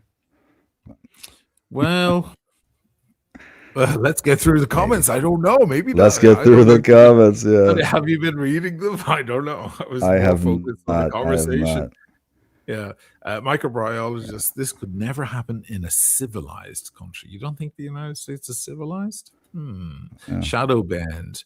These guys are untrained clowns. There was zero need for this amount of force. Yeah. I don't think they're untrained clowns, but I do think that they definitely overreacted in this situation, given what I saw. So, you don't think there are some undertrained, if not trained? Oh, for there's undertrained people in all facets of law enforcement. There are really trained officers, under officers, physically unfit officers. I would not make that pejorative statement about one agency. And you and I talked about this privately. They don't have the best reputation. ICE, in particular, as an agency. Some of it is earned. Some of it, I think, is unfair. But again, to say, oh, you're having your connection issues, man. You've disappeared for a second. Figure out your stuff. Maybe re-enter the chat or something. Sorry, John, we can't hear you. Mark Shaw, obstruction of federal law enforcement agencies is a felony, dumbass. John, you're going to have to disconnect and come back in or something. I'll remove you for a second. You've got major issues. I think your bosses are probably watching. I need to get him off the air. Guys, you should recognize like the level of guests we have. I can't actually tell you his credentials because that would be compromising his identity. But I think you can tell, and I think people have been able to tell over the past year and a half that he's appeared on my live shows, that we're talking to someone who fucking knows what he's talking about and knows the shit inside and out. And I'm just lucky to have such a guest on the show rather than some shitwit sitting in his mom's basement with all sorts of stupid ideas about how these things work. Let's talk to someone who actually knows. It's like speak to a doctor about medical issues, not to some conspiracy fucking tinfoil hat idiot. This is my thing here. Are we back? Are you good? Yeah, I don't know. Maybe my connection was timing out. Been on about it's been a while. Hour and a half. Obstruction of a federal Leo is a felony, dumbass. I don't know who the dumbass is in this context, but you're probably the dumbass because you've been talking more than maybe they're talking about you. Maybe they're talking about maybe it's me. So it can be a felony. That is correct. But again, you have to remember that is in the context of being prosecuted. There was a guy. Does anybody remember the guy that threw the sandwich at the Border Patrol agent in Washington, D.C.? I don't remember that. You don't remember that? The summer. There was a guy that walked up. Yeah. Okay. There was a guy that walked up to a Border Patrol agent and threw a hoagie at him and then ran away. Okay. Is that technically assault? Sure. That reminds me of it was a Goodfellas or Casino Yeah. or one of those films. He's got a hero sandwich. They shot him down, but he actually Yeah. had a hero sandwich in his hand, not a gun. Yeah. Exactly. Please Exactly. and thank you. So Not just yeah. arrested, dude. These ICE agents have dragged pregnant women on the ground, thrown and beaten people unlawfully. Actually, 32 people were killed by ICE agents in 2025, and a couple have already been killed in 2026. This one is making the news. Anybody, of course, who's black in America is probably very outraged at a completely different point right now. But we know what that one is, and that is, Yeah. hey, But I will say, we get shot all you the know, time by law enforcement. yeah. But this is But a each white individual woman. each individual Yeah. case, again, I don't speculate on the total there's obviously individual cases and individual specifics, and that's where it is important to not just react again just generally and look at the individual cases and what the specific circumstances are. Mark Shaw says a sandwich is not a vehicle. So they're seeing the vehicle as the weapon. So Mark Shaw is convinced that she tried to use her vehicle as a weapon. And this is getting back to the same disconnect, that Mhm. exact point. Everybody agrees on everything up to that point. Then they begin to disagree. Some people see her turning and spinning off as a way to clip this guy and take him down, hit him in the legs, break his legs, whatever, run him over. Others are seeing her as just trying to get away from the situation. The guy happened to be in the way, got out of the way nice and fast, and then did a bit of a Yeah. video game job on her, And again, this is just unfortunately for people who are in that binary view of these situations, that is not how use of force works. It is not how the law works. And it is not how agents and federal officers are trained to use tactics. It doesn't work like that. Mark, keep reading the leftist comments. Dude, I started with showing an uber right-wing TikToker. That's how I began the show. And as it happens, my guest tonight is not a leftist. This is why he's on, so we can have a little bit of a back and forth and so on. Not argumentative, but just informative. So if you think I think you're suffering from something there, man, I'll look up maybe a cream that I can recommend for your condition. I don't know what else. Osheen derangement syndrome. Yeah. ODS.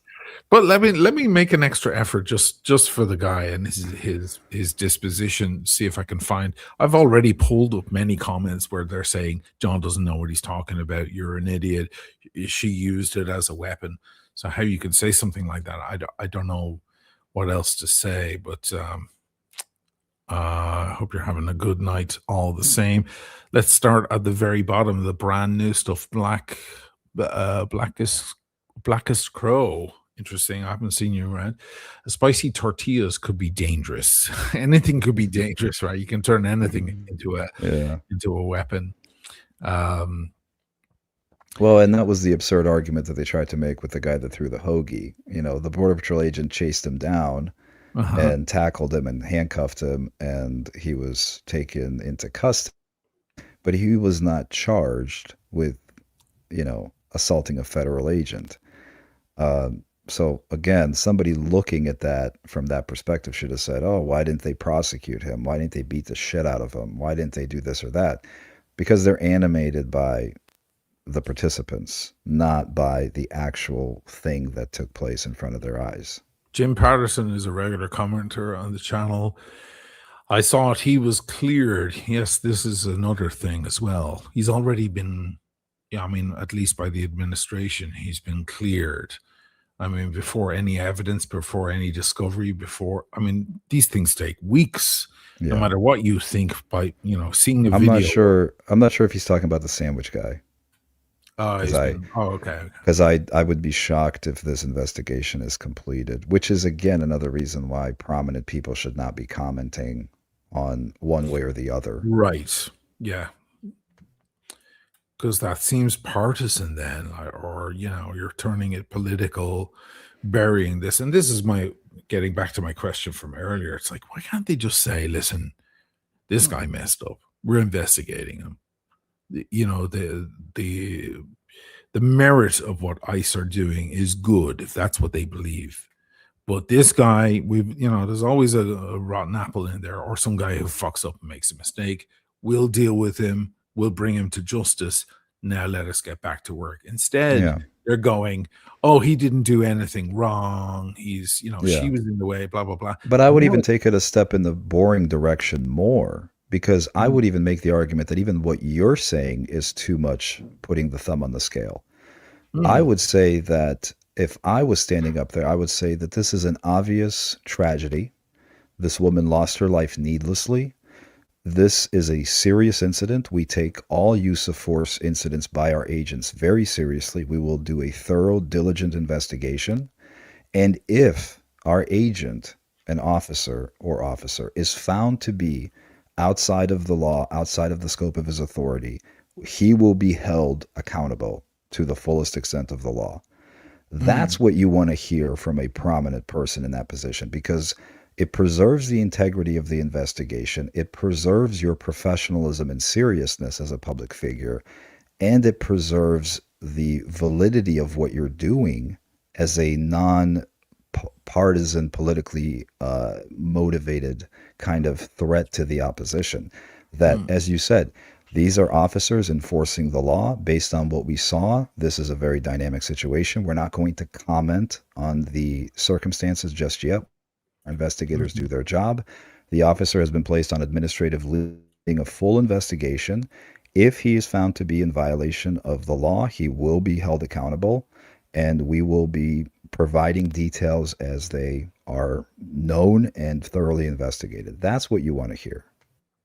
Mark Shaw is leaning in hard. Using a vehicle as a weapon is active aggression. And again, I would repeat that this is the disconnect. Whether you think she was trying to get out of there, which I'm 1,000,000% convinced, I think you've got to have a problem not to see that. Or you think she was trying to run the guy over. If she was trying to run the guy over, she was awful at it, because she should have kept her wheels straight. Well, and she had every opportunity when he was walking in front of her car, filming her. Right. She had ample opportunity to run him over before the other officer ever approached her vehicle. Mark Shaw, are you sure you're just not seeing what you want to see because you don't like her and you don't like her kind? Just ask yourself that question. I may not be right, but ask yourself that question. Mark Shaw would be excluded from any potential jury. Right. As would most people. Mark needs to go study the full depths of what the law says. I assume he means a vehicle isn't considered a weapon if it's moving at 2 miles an hour. Yeah, she was just picking up to speed off. And again, to put a finer on this, a fleeing suspect, unless they can make the articulation that this person poses an imminent threat to the public, a fleeing suspect is not somebody you can use deadly force on. So even if she said something, threw something at him, and drove off, they have to get back in their vehicles and pursue her. Right. And then implement a traffic stop, get her out of the car, and arrest her. The only exigent circumstances that would exist is if this police officer or an ICE agent is parked somewhere, he sees a person running out of a building, shooting somebody in the street, and then jumping into the car and taking off. Now they can say, look, this person's a psychopath. We got to stop him. We can shoot him. And here it is again. This is a different Mark. I don't know if Mark is a name associated with his sentiment tonight, but she drove her car at him. End of argument. And this is the disconnect. Again, once again, I think we have found the crux of the disconnect. This is it. We found the source of the problem. We found the host of the virus. Some people see her driving into him, and some people see her as trying to drive away. And that is the question. I think you have to be handy. I'll say it again. I think you have to be handicapped to believe that she was trying to run him over. But people are also This is a not fucking good. lesbian with like dolls in her dash on her dash for her kids, and she's just yelling at them. This is not a person who's capable. Perhaps Mark, you would do something like that. Perhaps this is projecting. But here's further disconnect. Here's the further isolate this even more. The further disconnect is, as soon as you as a law enforcement officer encounter anybody, whether it's on a traffic, whether it's a consensual encounter, whether it's during an arrest warrant, every law enforcement officer immediately conducts a threat assessment of that person. They look at their posture, they look at their dress, they look at their physical appearance. Would they potentially be a threat? They look at how they're acting. Do they appear to be aggressive? Do they appear to be passive? Are they scared? Are they agitated?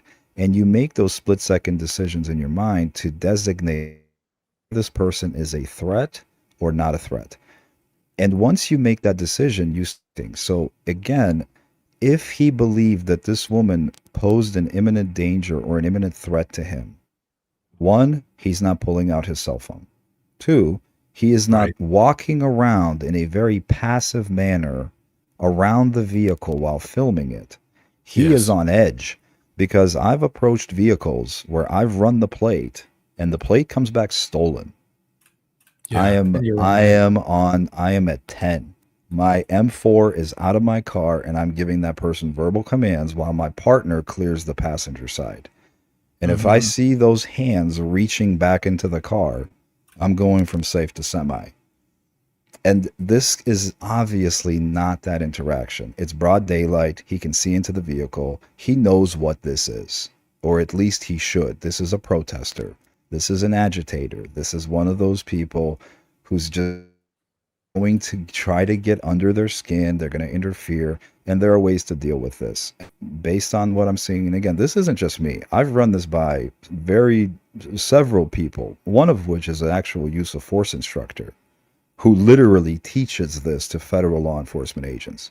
And he agrees with me that while to the public it appears to be, well, this is justified because she's driving a car, under the Graham doctrine, it is not a justifiable shooting. And in fact, they're probably going to teach this at the academy fairly quickly.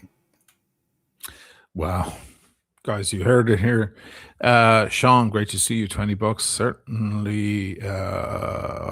Certainly, I think a very tragic incident for Renee, and certainly regrettable for the officer.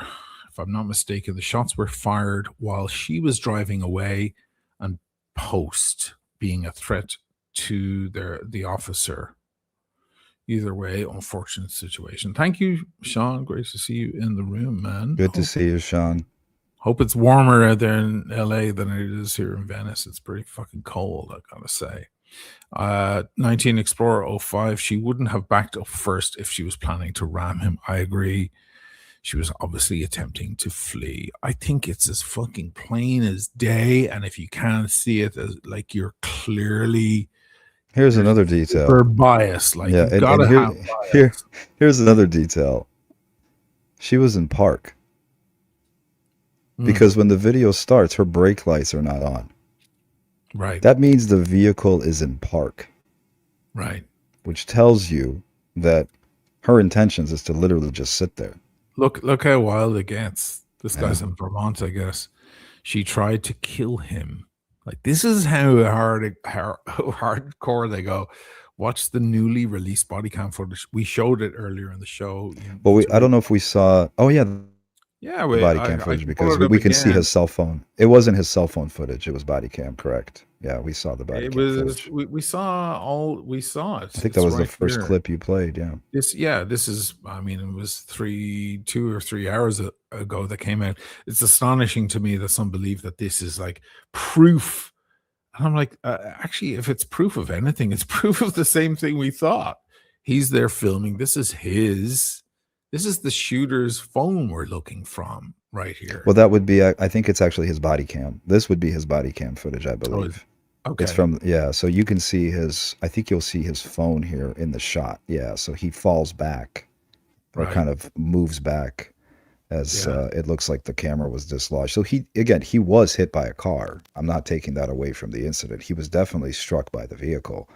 But again, morally justifiable, legally justifiable, and was this stupid on her part?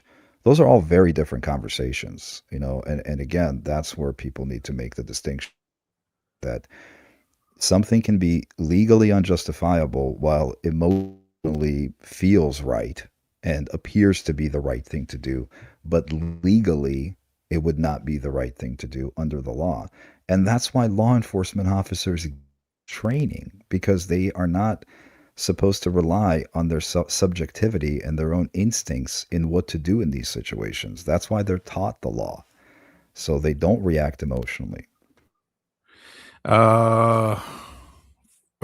Francois, she was running away and hit the guy. Wake up, please. So she was running away, but by accident clipped the guy in the leg, is basically what he's saying. Gazer, 1970-75.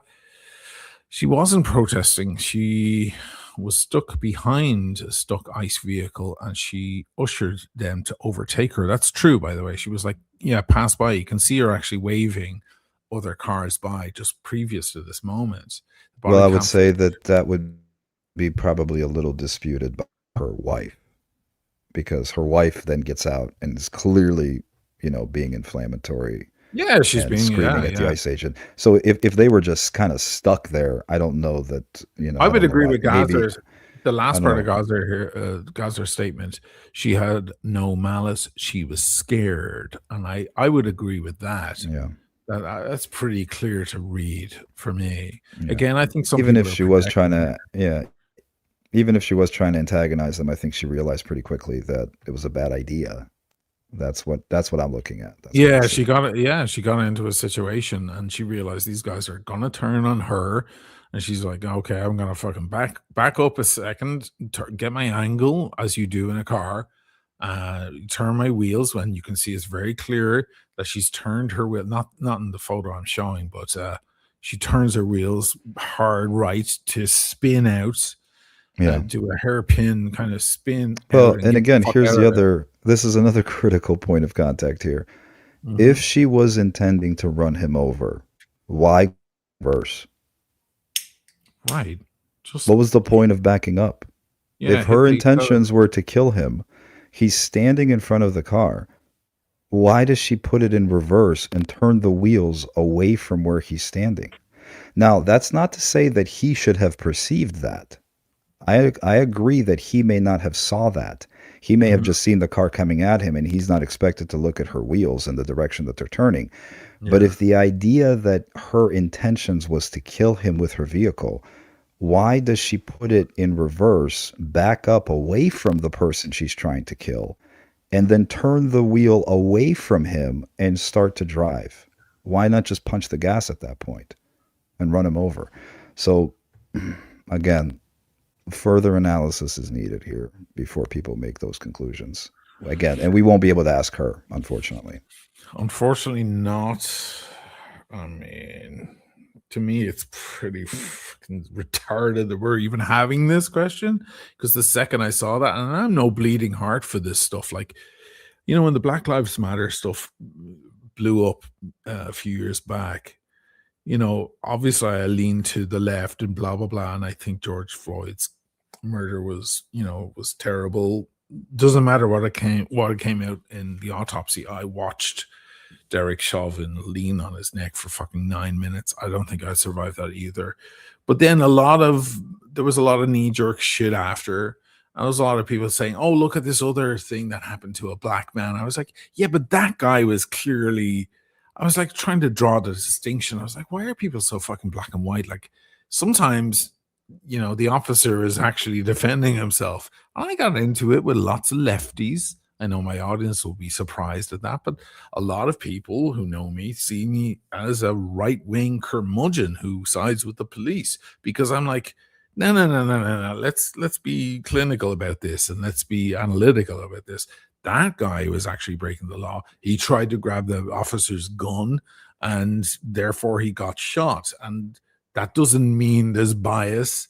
However, there was another case where the black man didn't do anything and he got shot for absolutely nothing. And yes, you have to call that out. Unfortunately, people they tend to get very tribal about this kind of stuff. Yeah.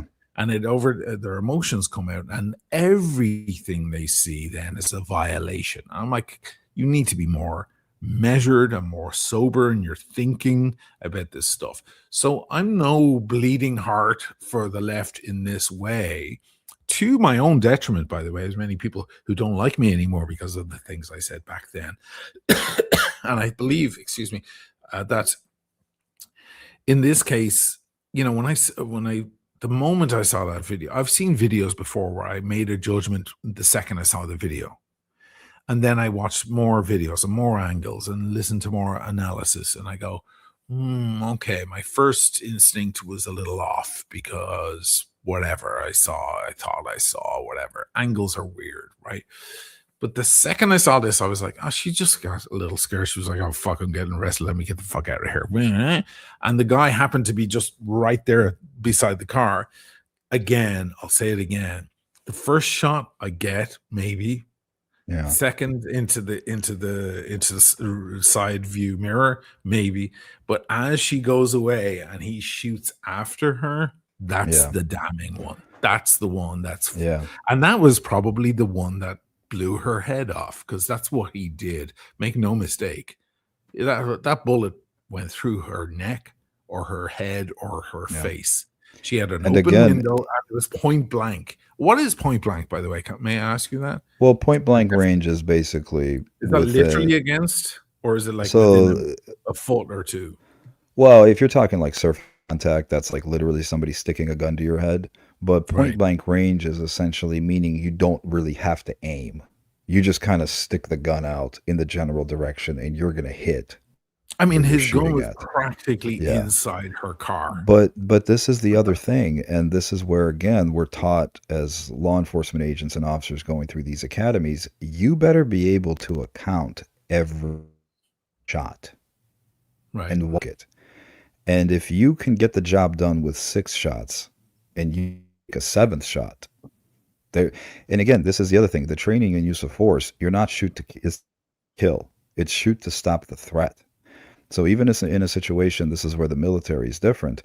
If somebody's coming at you with a gun and you shoot them and you hit them 3 times in the chest and they fall down and now they're on the ground and they're clearly no longer a threat because they're incapacitated, your first priority is to secure the scene to make sure you get the weapon away from the person. Call 911 and start to render first aid. That's the procedure. You don't put another one in their head to make sure that they're dead. That is not how law enforcement works. So in this situation, again, you're right. Not theoretically, maybe if the argument sticks that he felt fear for his life.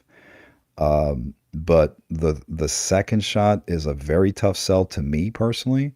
The third shot is just completely unjustifiable at this point because he can't make the argument that she is posing an imminent threat to the public, to other officers in the area, or him at this point. So let me read some more comments here.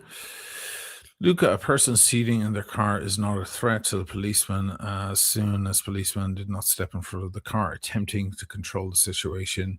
What is thought of officers? Trent Briggs, she stepped on gas knowing a human was in front of the vehicle.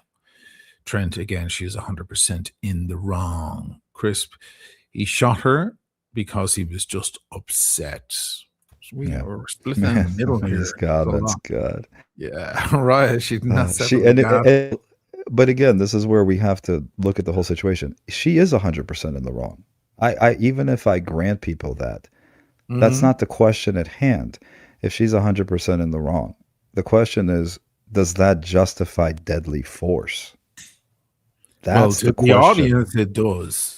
Clearly, or to some people. To some people, it does. If she's in the wrong, then she fucks around and find. Some guy wrote "fuck around and find out" earlier. There you go. I said it as a meme, and somebody said it as a serious retort.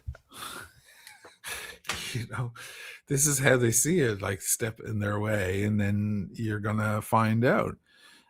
Jeff says she didn't move when agent was directly in front of the car. That's true. That's what John said. She could have left her wheels straight, hit on accelerate, and boom. She clearly turned away. ICE also blocked medical assistance. I want to address that point real quick Yeah, because that's another please. thing that people are saying on the left that is completely ridiculous and inflammatory. Okay, Where let's hear it. some random person Says they're a medic. says, "I'm a physician. Let me check her pulse." Yeah. Absolutely never going to happen in that kind of situation. First of all, it's a crime scene. Yes. So right away, you are not letting anybody into that crime scene. Every single person on that crime scene, especially, the law enforcement guys, they have basic first aid training. And their job at that point is to, if possible, stabilize the person. But he's not going to start doing trauma care in the middle of the street. It doesn't matter if he's the world's best surgeon. So they're not going to let a civilian interfere in that kind of situation because, again, they don't know what they don't know about the rest of the situation. So that was not heartless because, again, that clip went sort of viral because the ICE agent says, "I don't care," because the guy's like, "I'm a doctor. Yeah, Let me check her pulse." And he says, "I don't care yeah. who you are. Stay back." And And then that in the is end, proper. first responders arrived, but they couldn't get to her. They had to leave their vehicle and run up because all of the ICE cars were blocking the way. So when they got to Yeah. her, they didn't even have a stretcher, and they took her back to the ambulance, I assume. Yeah. It Kind was of just carrying her by her chaos. legs and Yeah. arms, Chaos. Yeah. Yeah, no, complete chaos and a complete tragedy and totally avoidable. And, like I said, my only surprise is that this didn't happen sooner. Please and thank you. Is she even in the wrong, though? One agent said leave. Another said get out of the car. Who do you listen to? That's a good point. Contradictory commands are not something that Right. professionals do. Again, you see that in the movies. And when everybody's yelling police at the same time, it sounds like a bunch of gibberish. So I'll never forget those guys in was it in Vegas years ago? There was some report that somebody had a rifle and all these SWAT team arrive in the hallway of the hotel, and there's a bunch of young kids. They come out. One guy he's like, get on the ground, and all of this stuff, and put your hands down, and put your hands behind your head. Now crawl toward me. And the guy was like, well, I can't crawl. I with know my hands on me." the incident you're talking about. Yeah. That was, And the guy just kind of literally goes, well, if I have to move towards you, I have to kind of get up. And then he he shoots gets up him. and he shoots him.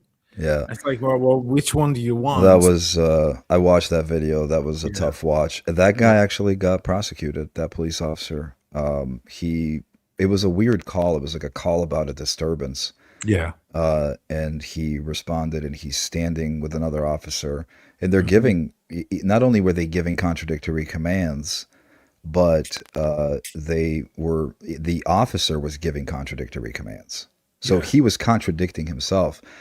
And again, this is where when you go through the good training, in that situation, if I was with another officer, one of us would say cover. And if I say cover, I'm covering you, meaning I am just watching. You're doing all the talking. I'm not saying a word. So we'll give that verbal command, cover or cover me. That's it. That's my job. Now that's the primary. I'm the secondary. And that prevents dual input, just like a pilot. You don't want dual inputs on a plane. Right. It's the same thing. Now this person's saying, hey, put your hands up in the air. And again, this is where you calm. And this is the difficult part. You have to give clear, concise commands. Put your hands up in, turn around. Now stop. Slowly walk back towards me.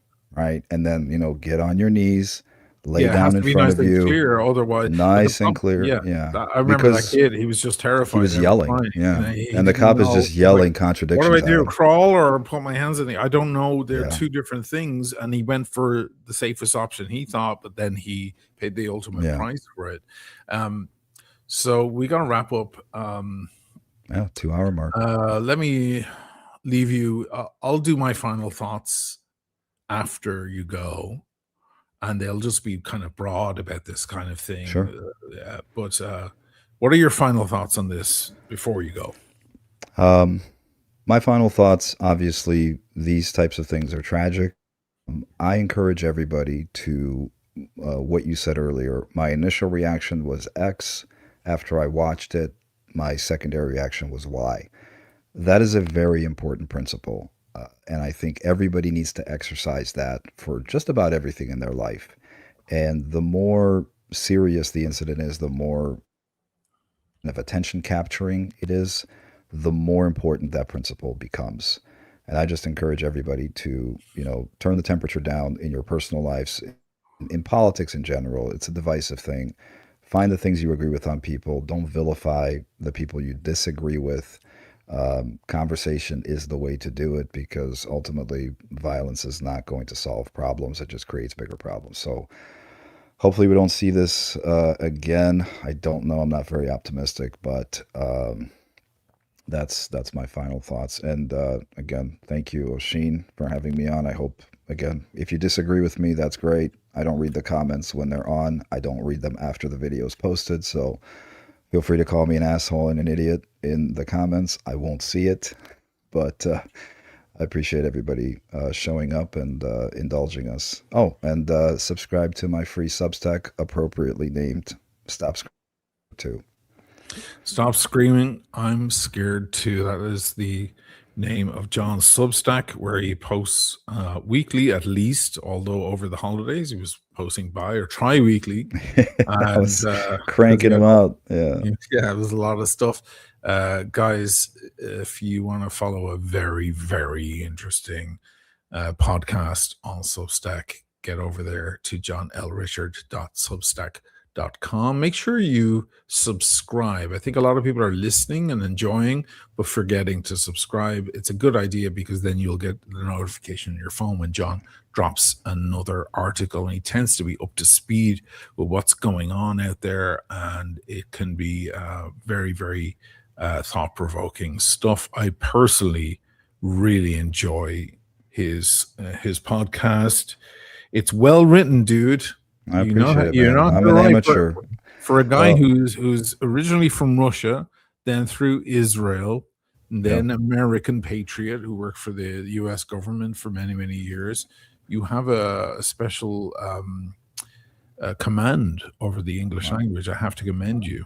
I do appreciate that, man. I mean, if your Russian is anywhere near your fucking English, it must be pretty good. My Russian's pretty good. My Russian's very good. I don't get enough practice in Russian, but I'm picking that up. I'm starting to listen to Russian media, books, trying to brush up on it. And also, just for everybody's edification, there is no paywall. You don't have to pay anything. The Substack is completely free. And also, if you don't like politics, I am not political. There's a lot of different things on there. There's obviously current events, some politics, there's some more esoteric stuff that I get into, things that are interesting to me. I'm working on an article about death, and basically how we view our own mortality and why we are actually afraid of death. And I make the argument of why that fear is misplaced.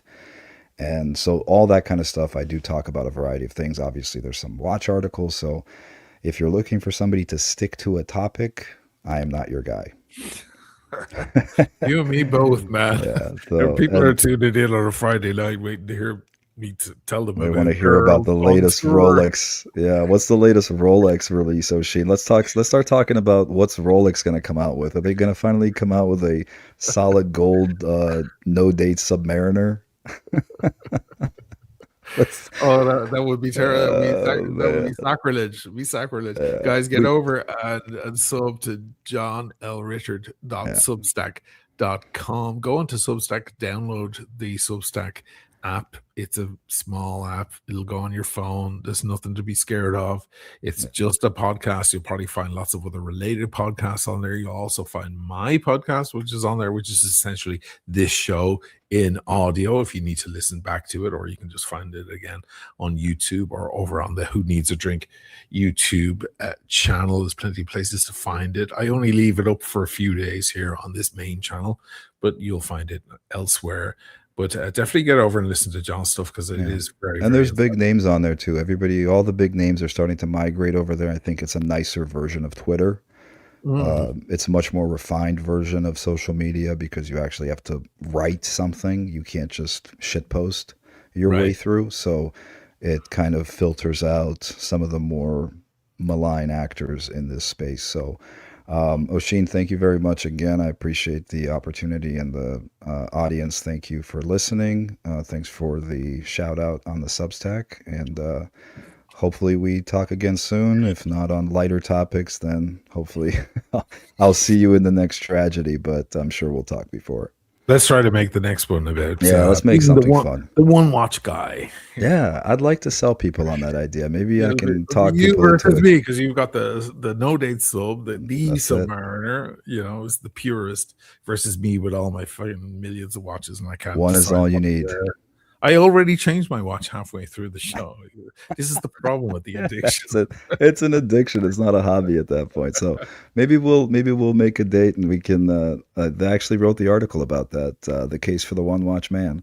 So there you go. We can definitely bring that up. So I'll leave you to it. Thank you again for everybody for listening. Thank you, Oshin, and have a good night, everybody. Thank you, brother.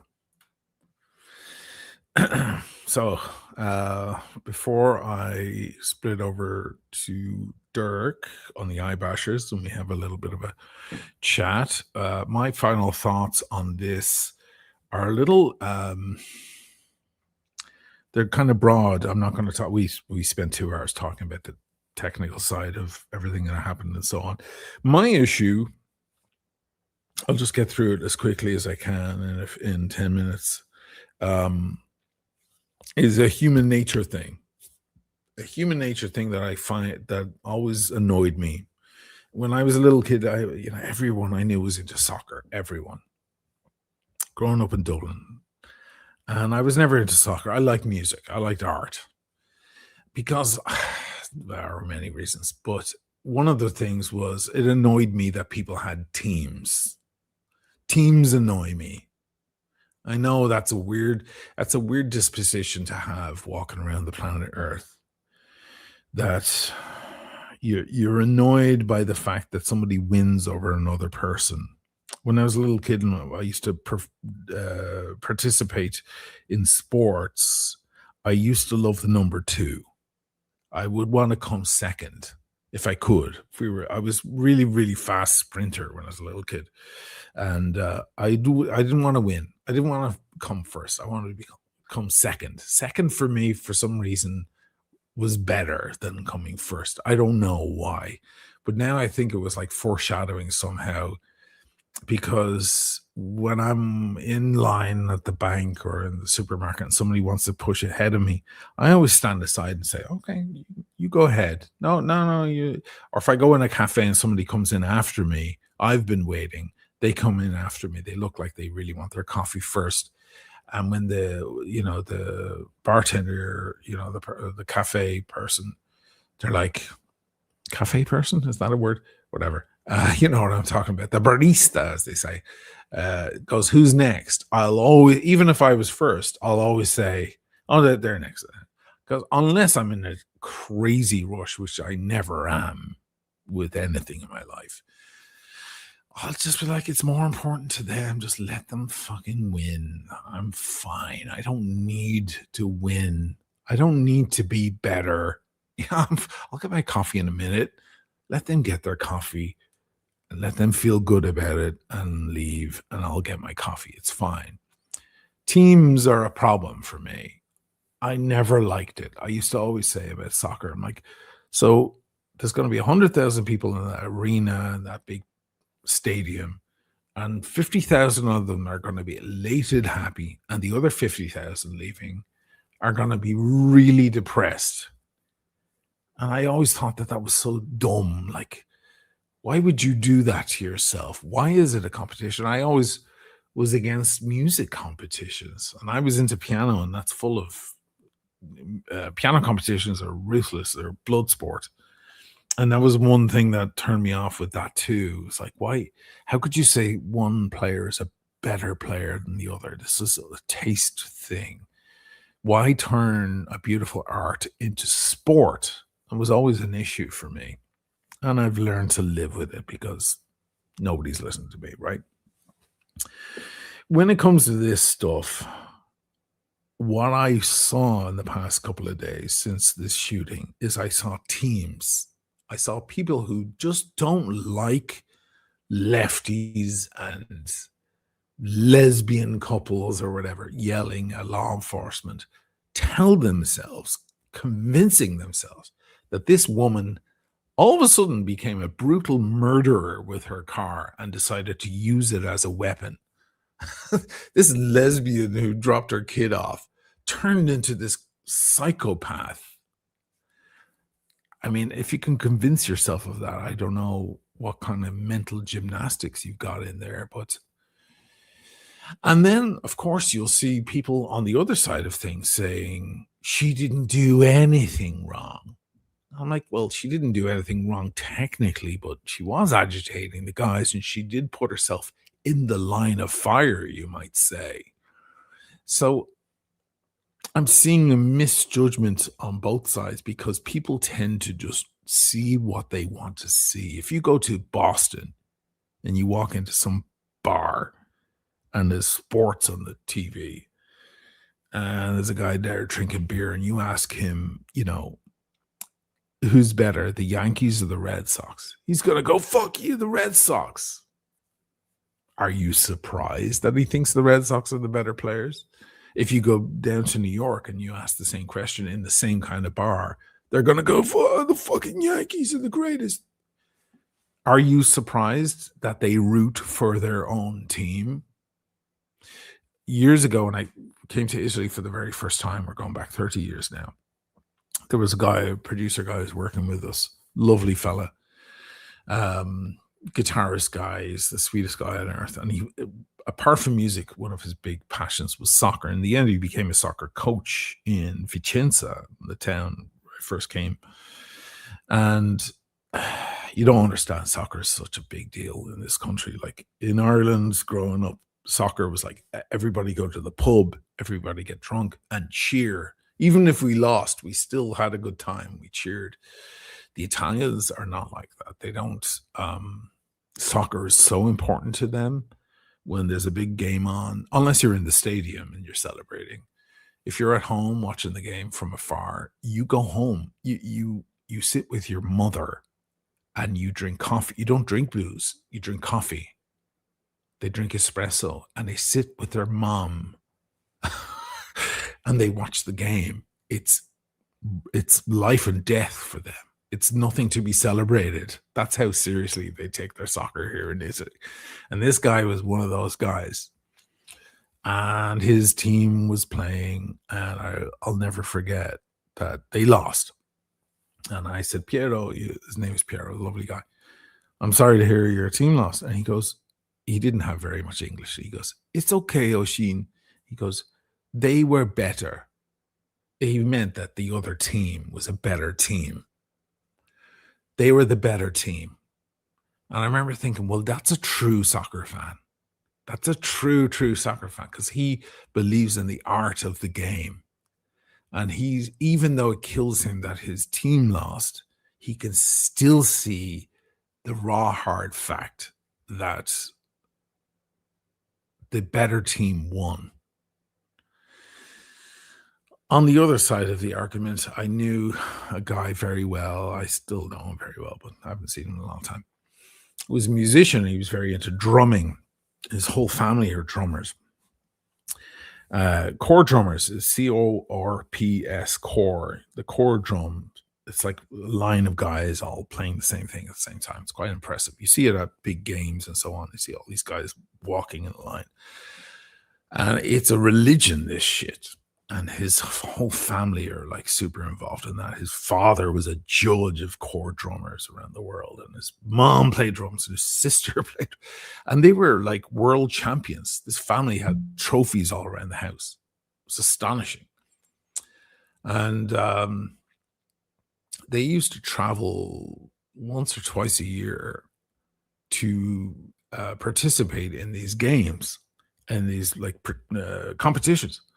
Who's the best core drummer? It was a sport for them, which already rubbed me the wrong way because I was like, why art, if there's one thing you can say about the art world, is at least we don't have war in mind. And sport is war. I mean, that's what sports are. They're wars.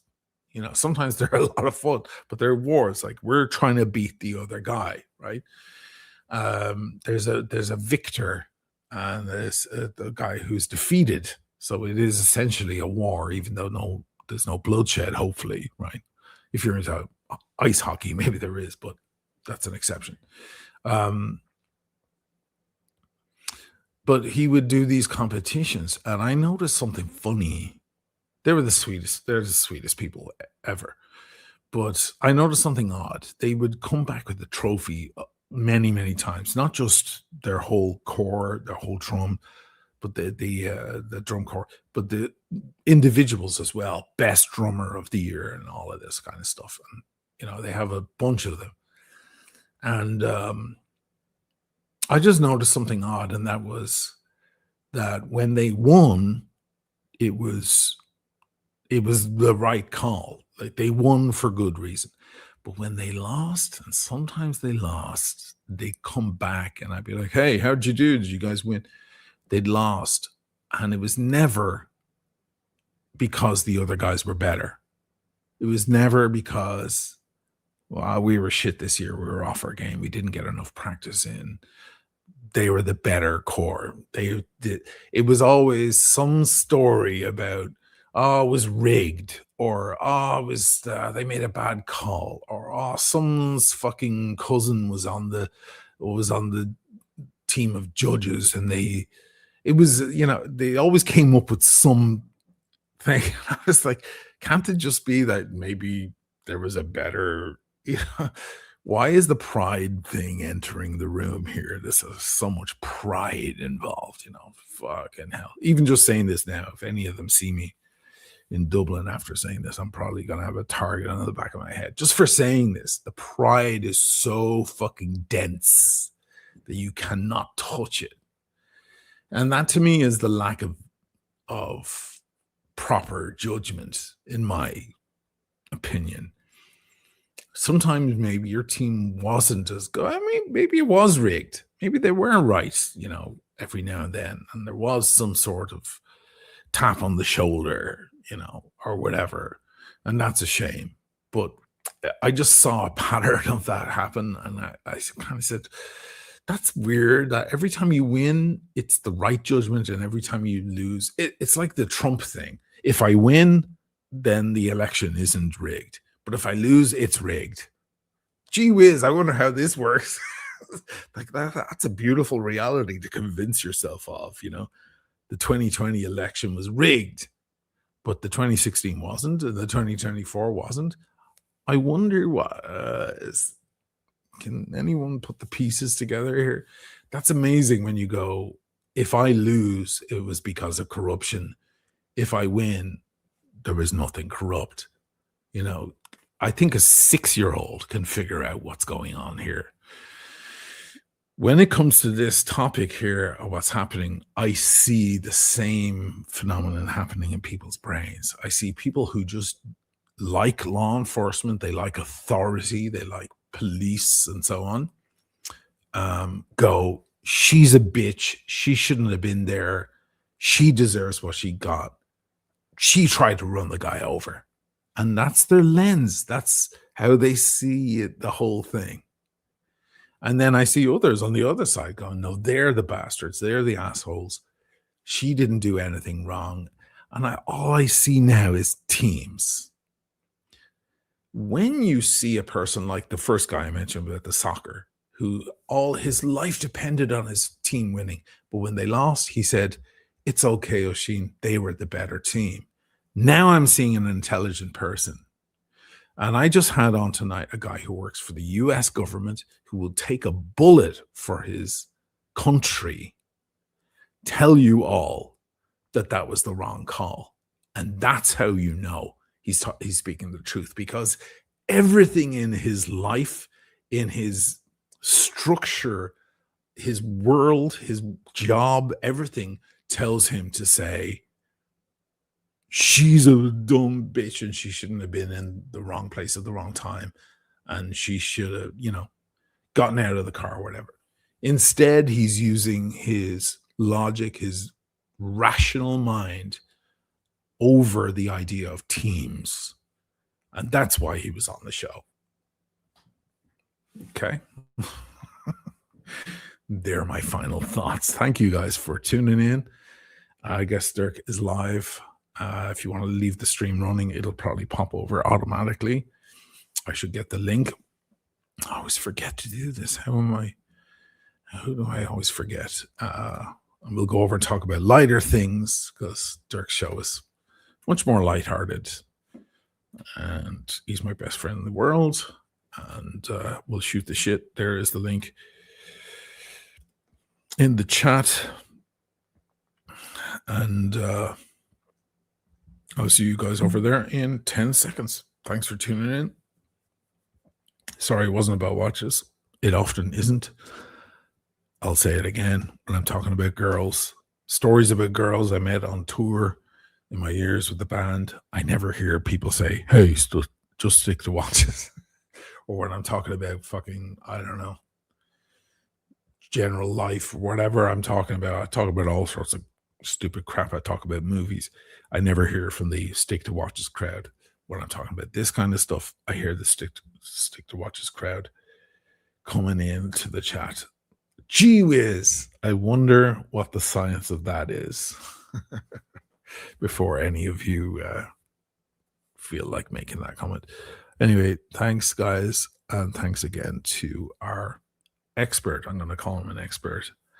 If that guy isn't an expert on this shit, I don't know who the fuck is. If you know anyone who's a bigger expert, please let me know and put me in contact with them, because I personally feel very, very fortunate to have a guy like that able to contribute. Of course, he has to cover his identity. He can't show himself on screen, and you can understand why, right? Okay. I will see you guys over on Dirk's stream in exactly 5 or 10 seconds. If you want to leave it running, it might pop you over automatically if you have autoplay switched on.